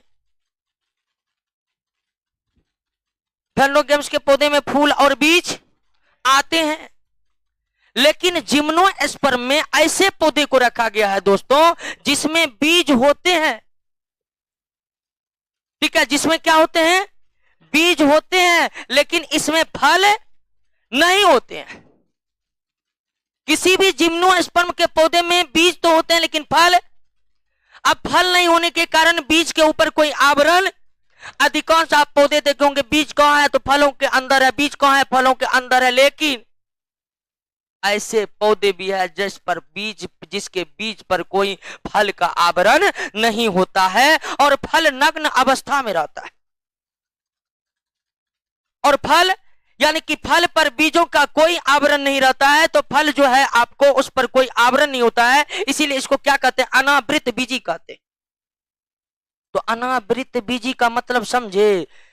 अनावृत बीजी का मतलब ऐसा पौधा जिसके बीज के ऊपर कोई आवरण, ऐसा पौधा जिसके बीज के ऊपर कोई आवरण नहीं है। और आवरण इस पर किसी का क्यों नहीं है? तो इस पौधे में फल होते नहीं है। तो ऐसे कौन से पौधे हैं जिनके बीज के ऊपर फलों का आवरण नहीं होता है? ऐसे कौन से बीज हैं, जो ऐसे कौन से पौधे हैं जिनके बीज के ऊपर कोई आवरण नहीं होता है? वो कौन सा पौधा है? जिम्नोएस्पर्म। अब आइए दोस्तों, जिम्नोएस्पर्म का पौधा पूर्ण रूप से विकसित पौधा है। ठीक है, जिम्नोएस्पर्म का पौधा पूर्ण रूप से विकसित पौधा है। इस समूह में शाखीय पौधे भी शामिल है, इस समूह में दोस्तों झाड़ी वाले भी पौधे शामिल है, और इस समूह में बड़े बड़े वृक्ष भी शामिल है। लेकिन अधिकांश इस पौधे जो होते हैं, अधिकांश पौधे जो होते हैं जिम्नोएस्पर्म के, वे क्या होते हैं? मरुस्थलीय होते हैं। अधिकांश जो पौधे होते हैं वे क्या होते हैं? मरुस्थलीय होते हैं, मरुस्थलीय होते हैं, यानी कि जेरोफाइट होते हैं। जिम्नोएस्पर्म के अधिकांश पौधे क्या होते हैं? जेरो। तो जिम्नोएस्पर्म की सबसे बड़ी विशेषता दोस्तों बीज को लेकर ही है, बाकी हर चीज विकसित हो गया है इसमें। और इसके अंतर्गत पहली बार आपको सभी साइज के पेड़ पौधे मिले। इससे पहले थैलोफाइटा में आपको तो कोई आकृति वाला पौधा ही नहीं दिखा। बैरोफाइटा में आए तो आपको केवल कैसे पौधे मिले? शाकीय पौधे मिले। और टेरिडोफाइटा में आए तो शाकीय पौधे भी मिले और झाड़ी वाले पौधे भी मिले। लेकिन जैसे ही हम जिम्नोएस्पर्म पौधे को देखते हैं, जिम्नोएस्पर्म समूह को देखते हैं, तो इसमें सभी प्रकार के पौधे शामिल है। और ये पृथ्वी के हर क्षेत्र पे रहते हैं। पृथ्वी के ये स्थलीय भाग में भी रहते हैं, ये कुछ पौधे जल में भी रहते हैं, लेकिन अधिकांश पौधे क्या होते हैं? मरुस्थलीय होते हैं, मरुस्थल में उगने के अनुकूल होते हैं। और जिम्नोस्पर्म में जो पौधे होते हैं ना, उसकी सबसे खास विशेषता ये है दोस्तों कि ये पौधे पृथ्वी के हर पर्यावरण में रहने के लिए अब क्या हो चुका है, फिट हो चुका है। इससे पहले आप टेरिडोफाइटा समूह का ही पौधा देखे थे। टेरिडोफाइटा समूह का पौधा में क्या था? टेरिडोफाइटा समूह के पौधे में था कि वे नम और छायादार स्थानों पर ही उगने के योग्य है, कह नहीं पड़े थे। लेकिन जैसे ही आप जिम्नोस्पर्म में आइएगा, यश का पौधा किसी एक जगह नहीं, पृथ्वी के हर पर्यावरण में उगने में अब ये सक्षम है। लेकिन अधिकांश की बात करिएगा ना तो अधिकांश मरुस्थलीय क्षेत्र में रहते हैं। जिम्नोस्पर्म की अगली विशेषता आपको जानना है कि जिम्नोस्पर्म में जो पौधे होते हैं उन सभी पौधों में जिम्नोस्पर्म के आदि के सभी पौधे में कैसा जड़ पाए जाते हैं? मूसला जड़ पाए जाते हैं। कैसा जड़ पाए जाते हैं? टैप रूट पाए जाते हैं, मूसला जड़ पाए जाते हैं। मूसला जड़ की प्रकृति दोस्तों, ठीक है, मूसला जड़ देखेंगे इस तरह का एकदम फैलते जाएगा, फैलते जाएगा, फैलते जाएगा, फैलते जाएगा, फैलते जाएगा, फैलते जाएगा। कुछ ऐसे भी जड़ हो देखे होंगे, जैसे गेहूं धान सबका जड़ देखे हैं, एकदम फैलेगा नहीं, एकदम गुच्छा बनाकर यहीं तक रहेगा, यहीं तक। ऐसे जड़ को रेशेदार जड़ कहते हैं। ये जड़ क्या है? रेशेदार जड़ है, फाइबरस रूट है। ये कौन जड़ है? ये मूसला जड़ है, टैप रूट है, जो फैलते जाते हैं। तो अगर जिम्नोस्पर्म की बात करिएगा ना तो ये वाला जड़ नहीं रहता, केवल कौन जड़ रहता है? मूसला जड़ रहता है, मूसला जड़ पाया जाता है। और मूसला जड़ जो पाया जाता है जिम्नोस्पर्म में, इस मूसले जड़ की जो सबसे बड़ी विशेषता है कि जिम्नोस्पर्म के जो मूसले जड़ होते हैं उसमें दो पौधा के बारे में आपको जानना होगा, एक पाइनस का पौधा, एक साइकस का पौधा। ये पाइनस साइकस किस समूह का पौधा है? जिम्नोस्पर्म का पौधा है। ये दोनों पौधा के बारे में जानना बहुत जरूरी है। ये जिम्नोस्पर्म समूह का पौधा है और इस दोनों पौधे की खासियत है कि पाइनस के जड़ में कवक जो है सहजीवी संबंध बनाकर रहते हैं। कैसा संबंध बनाकर रहते हैं? सहजीवी संबंध बनाकर रहते हैं। और साइकस का जड़ है ना, इसमें सहजीवी संबंध बनाकर कौन रहते हैं? शैवाल। लेकिन शैवाल में दोस्तों कौन शैवाल? नील हरित शैवाल, ठीक है, यानी कि साइनोबैक्टीरिया वाला शैवाल रहता है। इसमें साइनोबैक्टीरिया जिसको हम कहते हैं वो रहता है। तो साइकस में मूसला जड़ रहते हैं और जिम्नोस्पर्म के कुछ पौधे के मूसला जड़ों में कवक या फिर शैवाल सहजीवी संबंध बनाकर रहते हैं।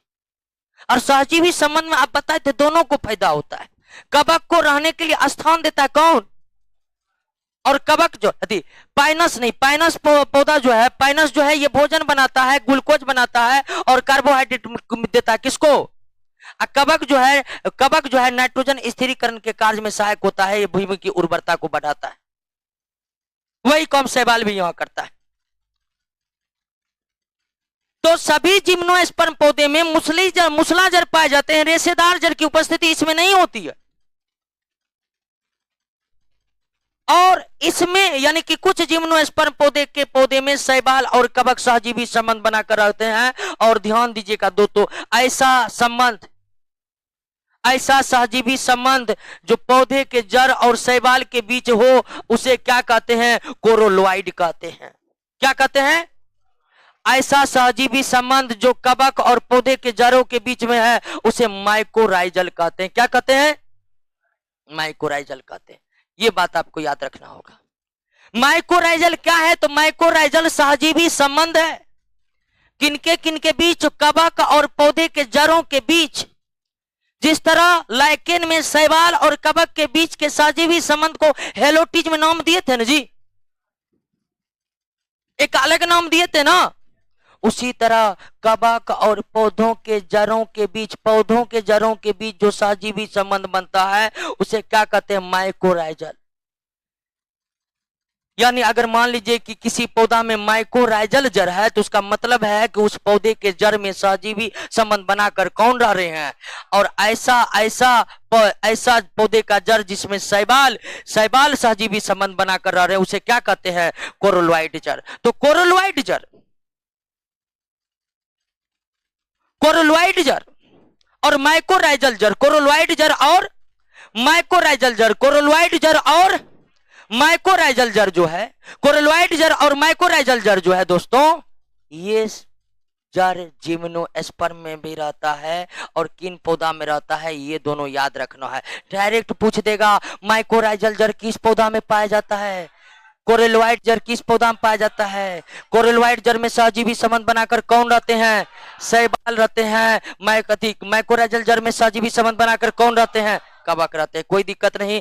अगली विषयता, जिम्नोस्पर्म में सभी प्रकार के पौधे हैं, हर जगह उगने में सक्षम है, बीज लगता है लेकिन फल नहीं होता, इसीलिए फल बीजों के अंदर नहीं होता है। बीज जो है उस पर कोई आवरण नहीं होता है, बीज जो है पूरी तरह से खुला होता है। क्लियर हो गया? बात समझ गए? अगला पर आइए, और ये विशेषता लिखने का आप समझ लीजिए कि जिम्नोस्पर्म के पौधे में वायु द्वारा, हवा के द्वारा परागण की प्रक्रिया संपन्न होती है। परागण समझते हैं? नहीं समझते तो कोई दिक्कत नहीं, लेकिन आप इस बात की जानकारी रखिए। परागण को आगे, बहुत आगे जाकर हम रिप्रोडक्शन वाले चैप्टर में पढ़ेंगे कि परागण, पोलिनेशन क्या है। लेकिन इतना तो याद रखा जा सकता है कि जिम्नोस्पर्म के पौधे में जो परागण की प्रक्रिया संपन्न होती है किसके द्वारा? हवा के द्वारा। तो जिम्नोस्पर्म दोस्तों इतना ही याद रखना है। जिम्नोस्पर्म समूह में शाकीय, झाड़ी और वृक्ष तीनों टाइप के पौधे होते हैं। जिम्नोस्पर्म के पौधे पृथ्वी के हर पर्यावरण में उगने में सक्षम होते हैं, लेकिन जब हम अधिकांश जाति के पौधे को देखते हैं जिम्नोस्पर्म वाला, वे मरुस्थलीय क्षेत्र में है। जिम्नोस्पर्म के पौधे का सबसे बड़ा लक्षण है कि इसमें बीज होते हैं लेकिन उस पर फल नहीं लगने के कारण बीज फलों के अंदर नहीं होते, बीज पर फल का आवरण नहीं होता है, बीज नग्न अवस्था में पौधे में लटके होते हैं। क्या? फल फल होबे नहीं करता है तो क्या?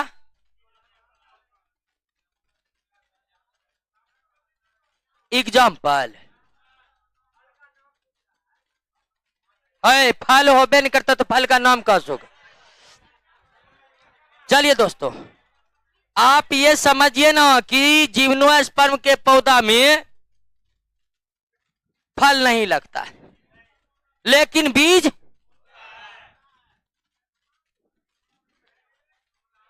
आए। कैसे? अब कैसे के लिए प्रैक्टिकल जरूरी है क्या? आप कॉलेज में पढ़िएगा ना बायोलॉजी, तो वहां कभी कभी जो आपको बगीचे में जाकर डायरेक्ट लाइव दिखाएगा। तो दोस्तों अब उतना, अब कैसे में एग्जाम्पल देना पड़ेगा, मतलब एग्जाम्पल नहीं, पौधा के पास जाना पड़ेगा तब बताना पड़ेगा ऐसे हो रहा है, ठीक है। लेकिन आप इतना बात कहे मान रहे कि फल नहीं होता है, यानी पौधे ऐसा है जिसमें फल ही नहीं होता लेकिन बीज बन जाता है। कैसे होता है? तो ऐसे ही होता है, इसीलिए तो जिम्नोस्पर्म है, ठीक है। आइए दोस्तों, तो आप अगर ये प्रश्न पूछिएगा कि फल क्यों नहीं बनते हैं, बीज क्यों बनते हैं, बीज ही क्यों बनते हैं, इसका उत्तर नहीं दिया जा सकता। ऐसे ही अब पौधे हैं, ऐसे ही समूह है दोस्तों। अब फल का टेंशन क्या करते, आते हैं आगे, हम फल भी लाते हैं, ठीक है। आइए दोस्तों, जिम्नोस्पर्म पौधा में जो जिन पौधा का नाम हमको याद रखना है, समान जानकारी जिम्नोस्पर्म में समझ गए ना, तो एक एक देख रहे हैं ना पृथ्वी पर कैसा कैसा पौधा है। थैलोफाइटा में जड़ तना पत्ती कुछ भी नहीं था, बराइफाइटा में तना पत्ती था लेकिन जड़ का क्या था? पहली बार जड़ तना पत्ती किसमें देखने को मिला? जिम्नोस्पर्म में आए तो अभी भी फल नहीं मिला है हमें। यानी कि हम जिम्नोस्पर्म भी कहिएगा हर दृष्टिकोण से परिपूर्ण है तो नहीं, ऐसे जिम्नोस्पर्म में फल का अभाव है। आइए दोस्तों, पहला पौधा जो है, पहला पौधा जो आपको याद रखना होगा वो है क्या? साइकस। और साइकस पौधा आपको इसीलिए कि आप साबूदाना खाते होंगे, साबूदाना जो प्राप्त होता है किससे? साइकस के पौधे के तनों से स्टार्च को निकाला जाता है। किसको? और स्टार्च कई प्रोसेस के बाद जाकर कन्वर्ट होता है किसमें? साबूदाना। साबूदाना फल नहीं है, बल्कि साइकस के पौधे के तने से स्टार्च को निकालकर कई प्रोसेसों के बाद उसे साबूदाना में कन्वर्ट किया जाता है। दूसरा पाइनस। पाइनस के बीजों को सुखा करके एक फल बनाया जाता है। फल कहा जाता है जिसको क्या कहते हैं?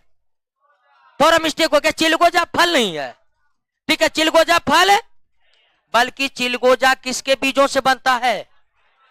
और ये इतने परिपूर्ण होते हैं पोषक तत्वों में, इतने जबरदस्त पोषक तत्व इस चिलगोजा में होता है कि चिलगोजा को जिम्नोस्पर्म का मेवा कहा जाता है। जिम्नोस्पर्म का मेवा कहा जाता है। सीधा प्रश्न आया हुआ था परीक्षा में कि जिम्नोस्पर्म का मेवा कौन है? यह चिलगोजा किससे प्राप्त होता है? पाइनस के बीजों को सुखाकर चिलगोजा बनाया जाता है और इसमें कई तरह के पोषक तत्व होते हैं, यही कारण इसे जिम्नोस्पर्म का मेवा कहा जाता है। अगला जो पौधा आपको याद रखना है, तीसरा नंबर, चीड़ का पौधा। और चीड़ का पौधा इसलिए कि इससे क्या निकलता है? तारपीन का तेल। और इस तेल का इस्तेमाल इंडस्ट्रियल तौर पर किया जाता है, उद्योगों में किया जाता है, खाने के रूप में नहीं किया जाता है। अगला जो पौधा आपको याद रखना होगा, इफ्रेडीन। इफ्रेडीन। और इफ्रेडीन के तनों से इफ्रेडा नामक एक दवाई निकलता है जिसे दमा खांसी का क्या किया जाता है? इलाज किया जाता है। और दोस्तों, जिम्नोस्पर्म के कई ऐसे पौधे हैं जिससे कीमती लकड़ी प्राप्त होते हैं, जैसे देवदार का नाम सुने हैं, स्प्रूस का नाम सुने हैं। ये देवदार, स्प्रूस और स्वयं चीड़ जिसे हमें तारपीन का तेल मिल रहा है, ये चीड़ काफी मजबूत लकड़ियां होती हैं इनकी, लेकिन लकड़ियां मजबूत के साथ साथ बहुत कठोर,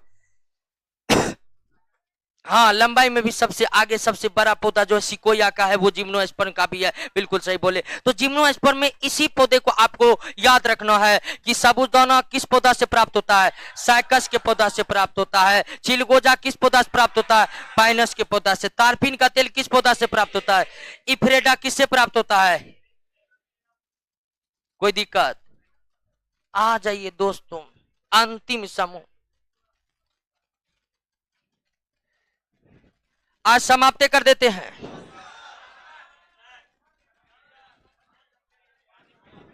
आइए, अल्लाह ने एंजियोस्पर्म को समझने में लेट न लगेगा।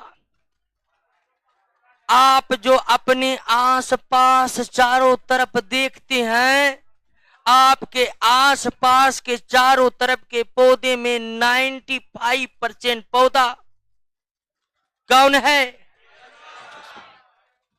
Thallophyta, Bryophyta, Pteridophyta, gymnosperm, angiosperm, इन सब में सबसे ज्यादा बड़ा पौधों का जो समूह है वो कौन है? एंजियोस्पर्म। इसे आवृत बीजी कहते हैं। और अगर थैलोफाइटा विकास के दृष्टिकोण में अगर सबसे कम विकसित पौधा है तो आवृत बीजी इस पृथ्वी पर का सबसे विकसित पौधा है। आवृत बीजी इतना विकसित है दोस्तों कि यह जल, स्थल, बर्फ पर तक उगने में सक्षम है। टुंड्रा और टैगा वनस्पति का नाम सुने हैं ना? वहां की परिस्थितियां इतनी विपरीत है कि वहां किसी भी जीव का रहना मुश्किल है, लेकिन उन कठिन परिस्थितियों में भी एंजियोस्पर्म की कुछ जातियों के पौधे उगने में सक्षम है। इससे पहले आप पढ़े थे कि जिम्नोस्पर्म के पौधे पृथ्वी के हर क्षेत्र में उगने में सक्षम है, लेकिन उससे भी ज्यादा सक्षम है कौन? आवृत बीजी। ये पौधे स्थलीय होते हैं, ये पौधे जलीय होते हैं, ये पौधे मरुस्थलीय होते हैं, ये पौधे बर्फ पर उगते हैं। दोस्तों, इतना ज्यादा विविधता वाला पौधा एंजियोस्पर्म है कि उतना किसी और समूह में दोस्तों। और सबसे बड़ा पौधों का समूह एंजियोस्पर्म है। 2.5 लाख पौधा इसके अंतर्गत शामिल है। कितना? 2.5 लाख। हम अपने आसपास जितने भी पौधे को देखते हैं उसमें 95% पौधा एंजियोस्पर्म वाला पौधा होता है। और इन पौधों में हर चीज लगते हैं, फूल फल सब कुछ लगते हैं। और दोस्तों, मानव अपनी आवश्यकताओं को जो पूरा करता है वो किस समूह के पौधे से? मनुष्य अपने तमाम आवश्यकताओं की पूर्ति एंजियोस्पर्म पौधे से ही करता है।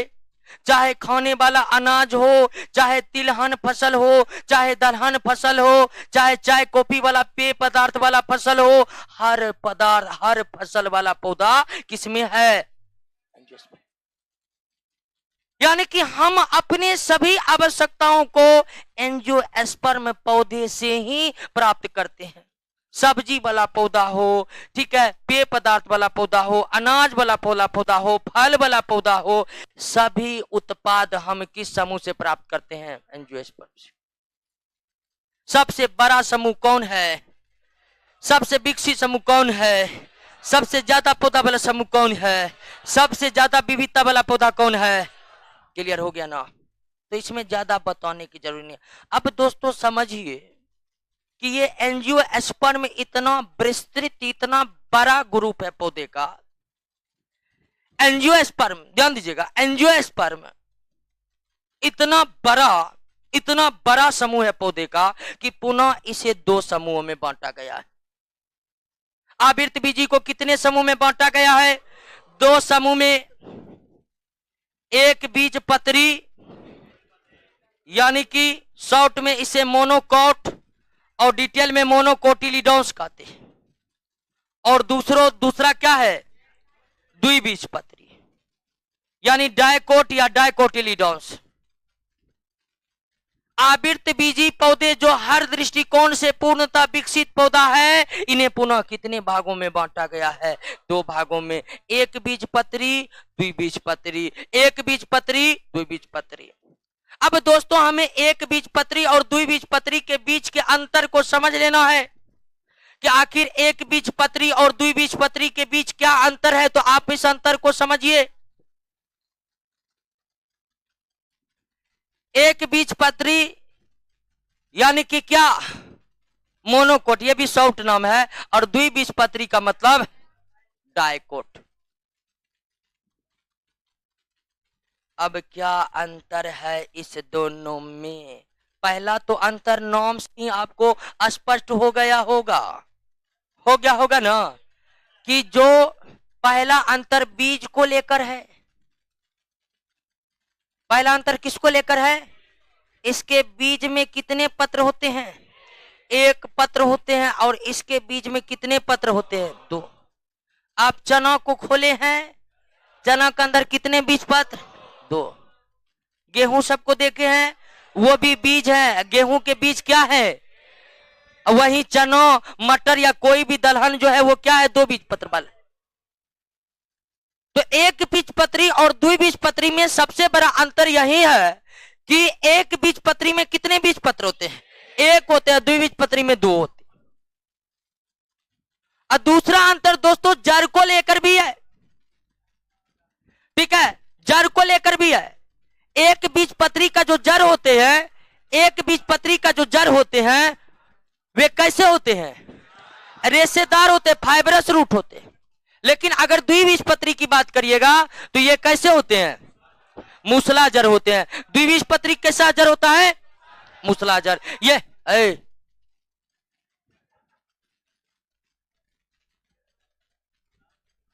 गजब स्थिति कर रहे हैं, ठीक है। ग्रेजुएशन नहीं हुआ है अभी तक की? इस सब पार्ट 1 2 वाला का काम है। शांत रहिए, नहीं को पार्ट 3 हो जाएगा नो, तो तब आपको ग्लानि होगा कि हम कितना गलत काम कर रहे थे, ठीक है। तो एकदम ये मैट्रिक इंटर वाला जैसा नहीं करिए, ठीक है। बच्चा वाला एक भी गुण नहीं है। अगर आप सीनियर है तो सीनियर जैसे दिख रहा नहीं चाहिए कि मैट्रिक इंटर देखते हैं, मैट्रिक इंटर पढ़ने वाला देखते हैं, जो मन होता है सो करते रहता है।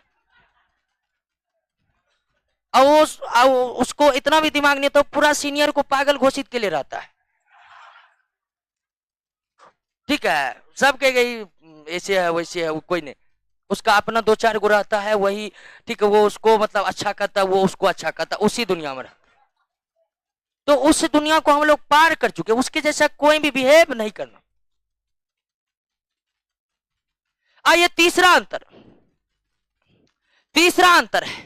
तीसरा अंतर पत्ती को भी लेकर है। अंतर समझ रहे हैं ना? आपको दो पौधा दे दिया गया, कहा कि बाबू बताओ कि कौन एक बीजपत्री है कौन द्विबीजपत्री है, आपको हो जाएगा टेंशन, लेकिन आज के बाद नहीं होगा टेंशन। ठीक है, हम बीज देखकर पता लगे, लेकिन ढेर ऐसा पौधा जिसमें बीज पत्ते लगेगा कि कितने बीज पत्र है, उसका हम क्या देख लेंगे, जड़। मूसला जड़ होगा तो वो क्या होगा, द्विबीजपत्री होगा, और रेशेदार जड़ होगा तो क्या होगा, एक बीजपत्री। अगला है पत्ती। पत्ती को देखकर भी आप पता लगा सकते हैं। एक बीजपत्री का जो पत्ती होता है ना, एक बीजपत्री का जो पत्ती होता है ना, उसमें एकदम समांतर शिरा विन्यास होता है। क्या होता है, समांतर, इस तरह का बीच बीच में शिराएं होते, इस तरह का समांतर शिरा। मकई का पत्ता देखे है ना, इसी तरह रहता है ना मकई का। मकई क्या है, एक बीजपत्री। लेकिन अगर द्विबीजपत्री का पत्ता देखिएगा ना, द्विबीजपत्री का पत्ता देखिएगा ना, इसका शिरा विन्यास कुछ इस तरह से होता है, इसका शिरा विन्यास कुछ इस तरह से होता है, जाल की तरह होता है। इसका शिरा विन्यास क्या होता है, इस तरह। तो इस तरह का पत्ती है तो वो द्विबीजपत्री होगा, और इस तरह का पत्ती है तो एक बीजपत्री की जो पत्ती की शिराएं होते हैं, भेन होते हैं एकदम सीधे सीधे एक दूसरे के समांतर। अब कहिएगा ये तो थोड़ा टेढ़ा रहता है। ठीक है, इस तरह के शिरा विन्यास वाले होते हैं, और पत्ती इस तरह के होते हैं। तो अगर आप बीज देखकर पता नहीं लगा रहे हैं तो जड़ देख लीजिए, पता लग जाएगा कौन एक बीजपत्री है द्विबीजपत्री। अब जड़ देखकर भी हो गए हैं कंफ्यूज, तो किसको देखकर बताएंगे। अब पत्ती देखकर भी हो रहे हैं मायूस, तो आइए और बताते हैं एक, कि इनके तना भी एक समान नहीं होते। इसके जो एक बीजपत्री के जो तना होते हैं दोस्तों, वे खोखला होता है। क्या होता है, खोखला होता है। बांस को देखे हैं, बांस को बीच में खोखला होता है जी, वे एक बीजपत्री है। लेकिन अगर आप द्विबीजपत्री के तना को देखिएगा, ठीक है, द्विबीजपत्री का पूर्ण तना जो है पूरी तरह से क्या होते हैं, ठोस होते हैं, पूरी तरह से क्या होते हैं, ठोस होते हैं। जैसे अमरूद का तना देखे हैं, ठीक है, देखे हैं ना, आम का, ठीक है, बरगद का, इस सब का तना देखे हैं ना जी, पूरी तरह से क्या होते हैं, ठोस होते हैं। लेकिन एक बीजपत्री का तना जो है वो क्या होता है, खोखला होता है। तो अंतर क्या है, समझ रहे हैं ना। अगला अंतर फूलों को लेकर है। अगला अंतर दोस्तों किसको लेकर है, फूलों को लेकर है। फूल देखकर भी आप पहचान सकते हैं। एक बीजपत्री के फूल में कितने चक्र होते हैं, 3 चक्र होते हैं, जबकि द्विबीजपत्री में कितने चक्र होते हैं, 4 चक्र होते हैं। कितने चक्र होते हैं, 4 चक्र। समझ रहे हैं ना, नहीं समझ रहे। चक्र देखिए इस तरह का होता है, ये आपका फूल हो गया, चक्र जो है इस तरह का होता है। ठीक है, इस तरह का चक्र होता है फूल में। ठीक है, ठीक है, तो ये हुआ एक चक्र। ये कितना चक्र हुआ, एक चक्र। इधर भी एक चक्र। उसके बाद ये कितना चक्र हुआ, 2 चक्र, 2 चक्र। और एक तीसरा चक्र होता है दोस्तों, एक तीसरा चक्र होता है इधर, तो 3 चक्र होता है। एक बीजपत्री में अगर फूल है तो उसमें कितने चक्र होंगे, 3, 1 2 3 1 2 3। लेकिन द्विबीजपत्री में इसी तरह के कितने चक्र होते हैं, 4 चक्र होते हैं। तो एंजियोस्पर्म में 2.5 लाख पौधा है दोस्तों। एंजियोस्पर्म में कितने पौधा है, 2.5 लाख पौधा है। और 2.5 लाख पौधे को पुनः कितने भागों में बांटा गया, 2 भागों में। एक बीजपत्री और एक बीजपत्री के बीच में कितने बीजपत्र, 1। द्विबीजपत्री में 2। एक बीजपत्री में कैसा जड़, द्विबीजपत्री में एक बीजपत्री के पत्ती में कैसा शिरा विन्यास, समांतर शिरा विन्यास। द्विबीजपत्री में जाल, जाल के समान शिरा विन्यास, जाल के समान शिरा विन्यास। तना जो एक बीजपत्री का कैसा, तना कैसा, और इसका एक बीजपत्री के फूल में मात्र कितना चक्र। समझ गए ना। और फूलों के बारे में डिटेल में पढ़ेंगे जब प्लांट रिप्रोडक्शन पढ़ेंगे, क्योंकि फूल जनन अंग है, तब हम और डिटेल में पढ़ेंगे। सिर्फ आपको हम चक्र समझाए। और द्विबीजपत्री के फूल में कितने चक्र होते हैं, 4 चक्र होते हैं। क्लियर है। पौधा की दुनिया को साए, बैठिए, अभी धर फरा रहे हैं, वैसे नौकरी होने में लेट हो जाता, बैठिए। तो पौधे के दुनिया देख लिए। पौधे की दुनिया की शुरुआत थैलोफाइटा से होता है, और एंजियोस्पर्म पर जाकर क्या होता है, समाप्त होता है। और दोस्तों एक बीजपत्री को भी कई फैमिली परिवार में बांटा गया है, लिलिएसी, ग्रेमिनी, पाल्मी, म्यूजेसी। तो वो याद करने वाला तथ्य है, प्राय परीक्षा में नहीं आते हैं, लेकिन आ जाते हैं कभी कभी, ऐसा भी नहीं कि नहीं आते हैं 100%, लेकिन कभी कभी आ जाते हैं। तो वो जो लिलियसी ग्रामिनी जो है ना, उसका कुछ एग्जाम्पल दिया हुआ है। जैसे ग्रेमनी में सारे अनाज वाला फल आ जाते हैं, सारे अनाज वाले पौधे आ जाते हैं। लेग्विनेसी कुल में सभी दलहन वाले पौधे आ जाते हैं। तो उसको आप एक एक करके धीरे धीरे क्या करते रहिएगा, याद करते रहिएगा दोस्तों। और आइए नेक्स्ट क्लास में हम 170 प्रश्न है इस चैप्टर में, उस पर डिस्कस करेंगे। आइए दोस्तों आप लोग बनाइएगा। एक पेज का ही छूट गया है बायोलॉजी में, उसी बीच कब का बता दिए थे कि एक छूट रहा है। लाइए ऑनलाइन वाला को देख लेते हैं कुछ।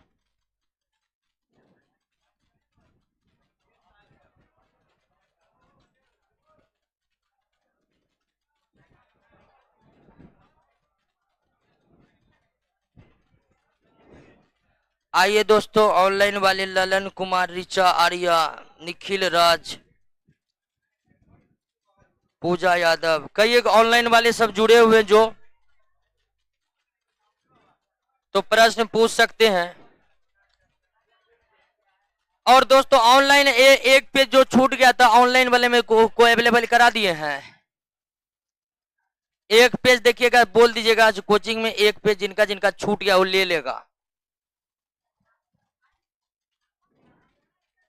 दिल्ली पुलिस तैयारी कैसे करे सर जी? एकदम दोस्तों क्लास में बने रहिए। हम जितना क्वेश्चन डायकोट में तो मूली, सलजम, सरजो, कपास, भिंडी, बबूल, बिल्कुल दोस्तों गुलमोहर ये आए हैं। हम एक बीजपत्री द्विबीजपत्री का एग्जाम्पल अगर देखना है ना दोस्तों, ऑनलाइन वाले एक बीजपत्री द्विबीजपत्री का जो एग्जाम्पल देखना है तो वो फैमिली दिया हुआ, और फैमिली में जितना पौधे हैं वो दोनों अलग अलग कर दिए हैं एक बीजपत्री का।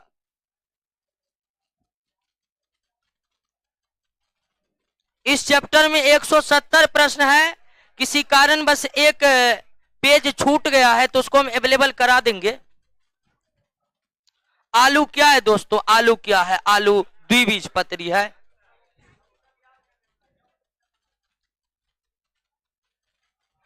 आलू द्विबीजपत्री है, और आलू के पत्तों को देखकर हम आसानी से कह सकते हैं कि आलू के पत्ते में जालिकाबद्ध शिराविन्यास होता है।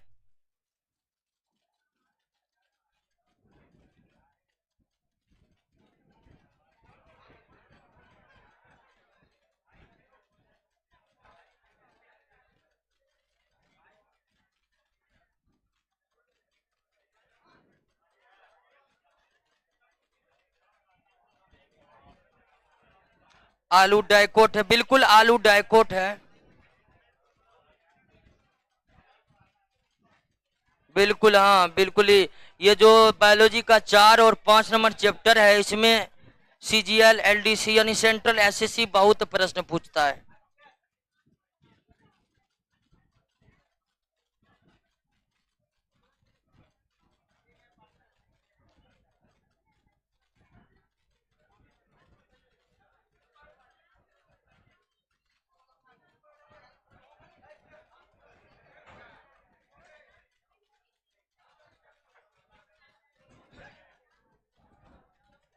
चलिए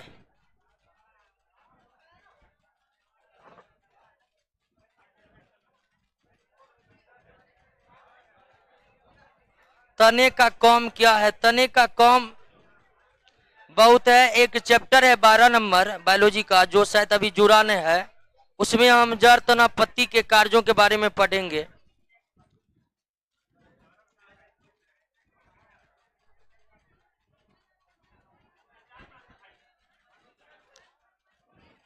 ओके दोस्तों, मिलते हैं अगले क्लास में।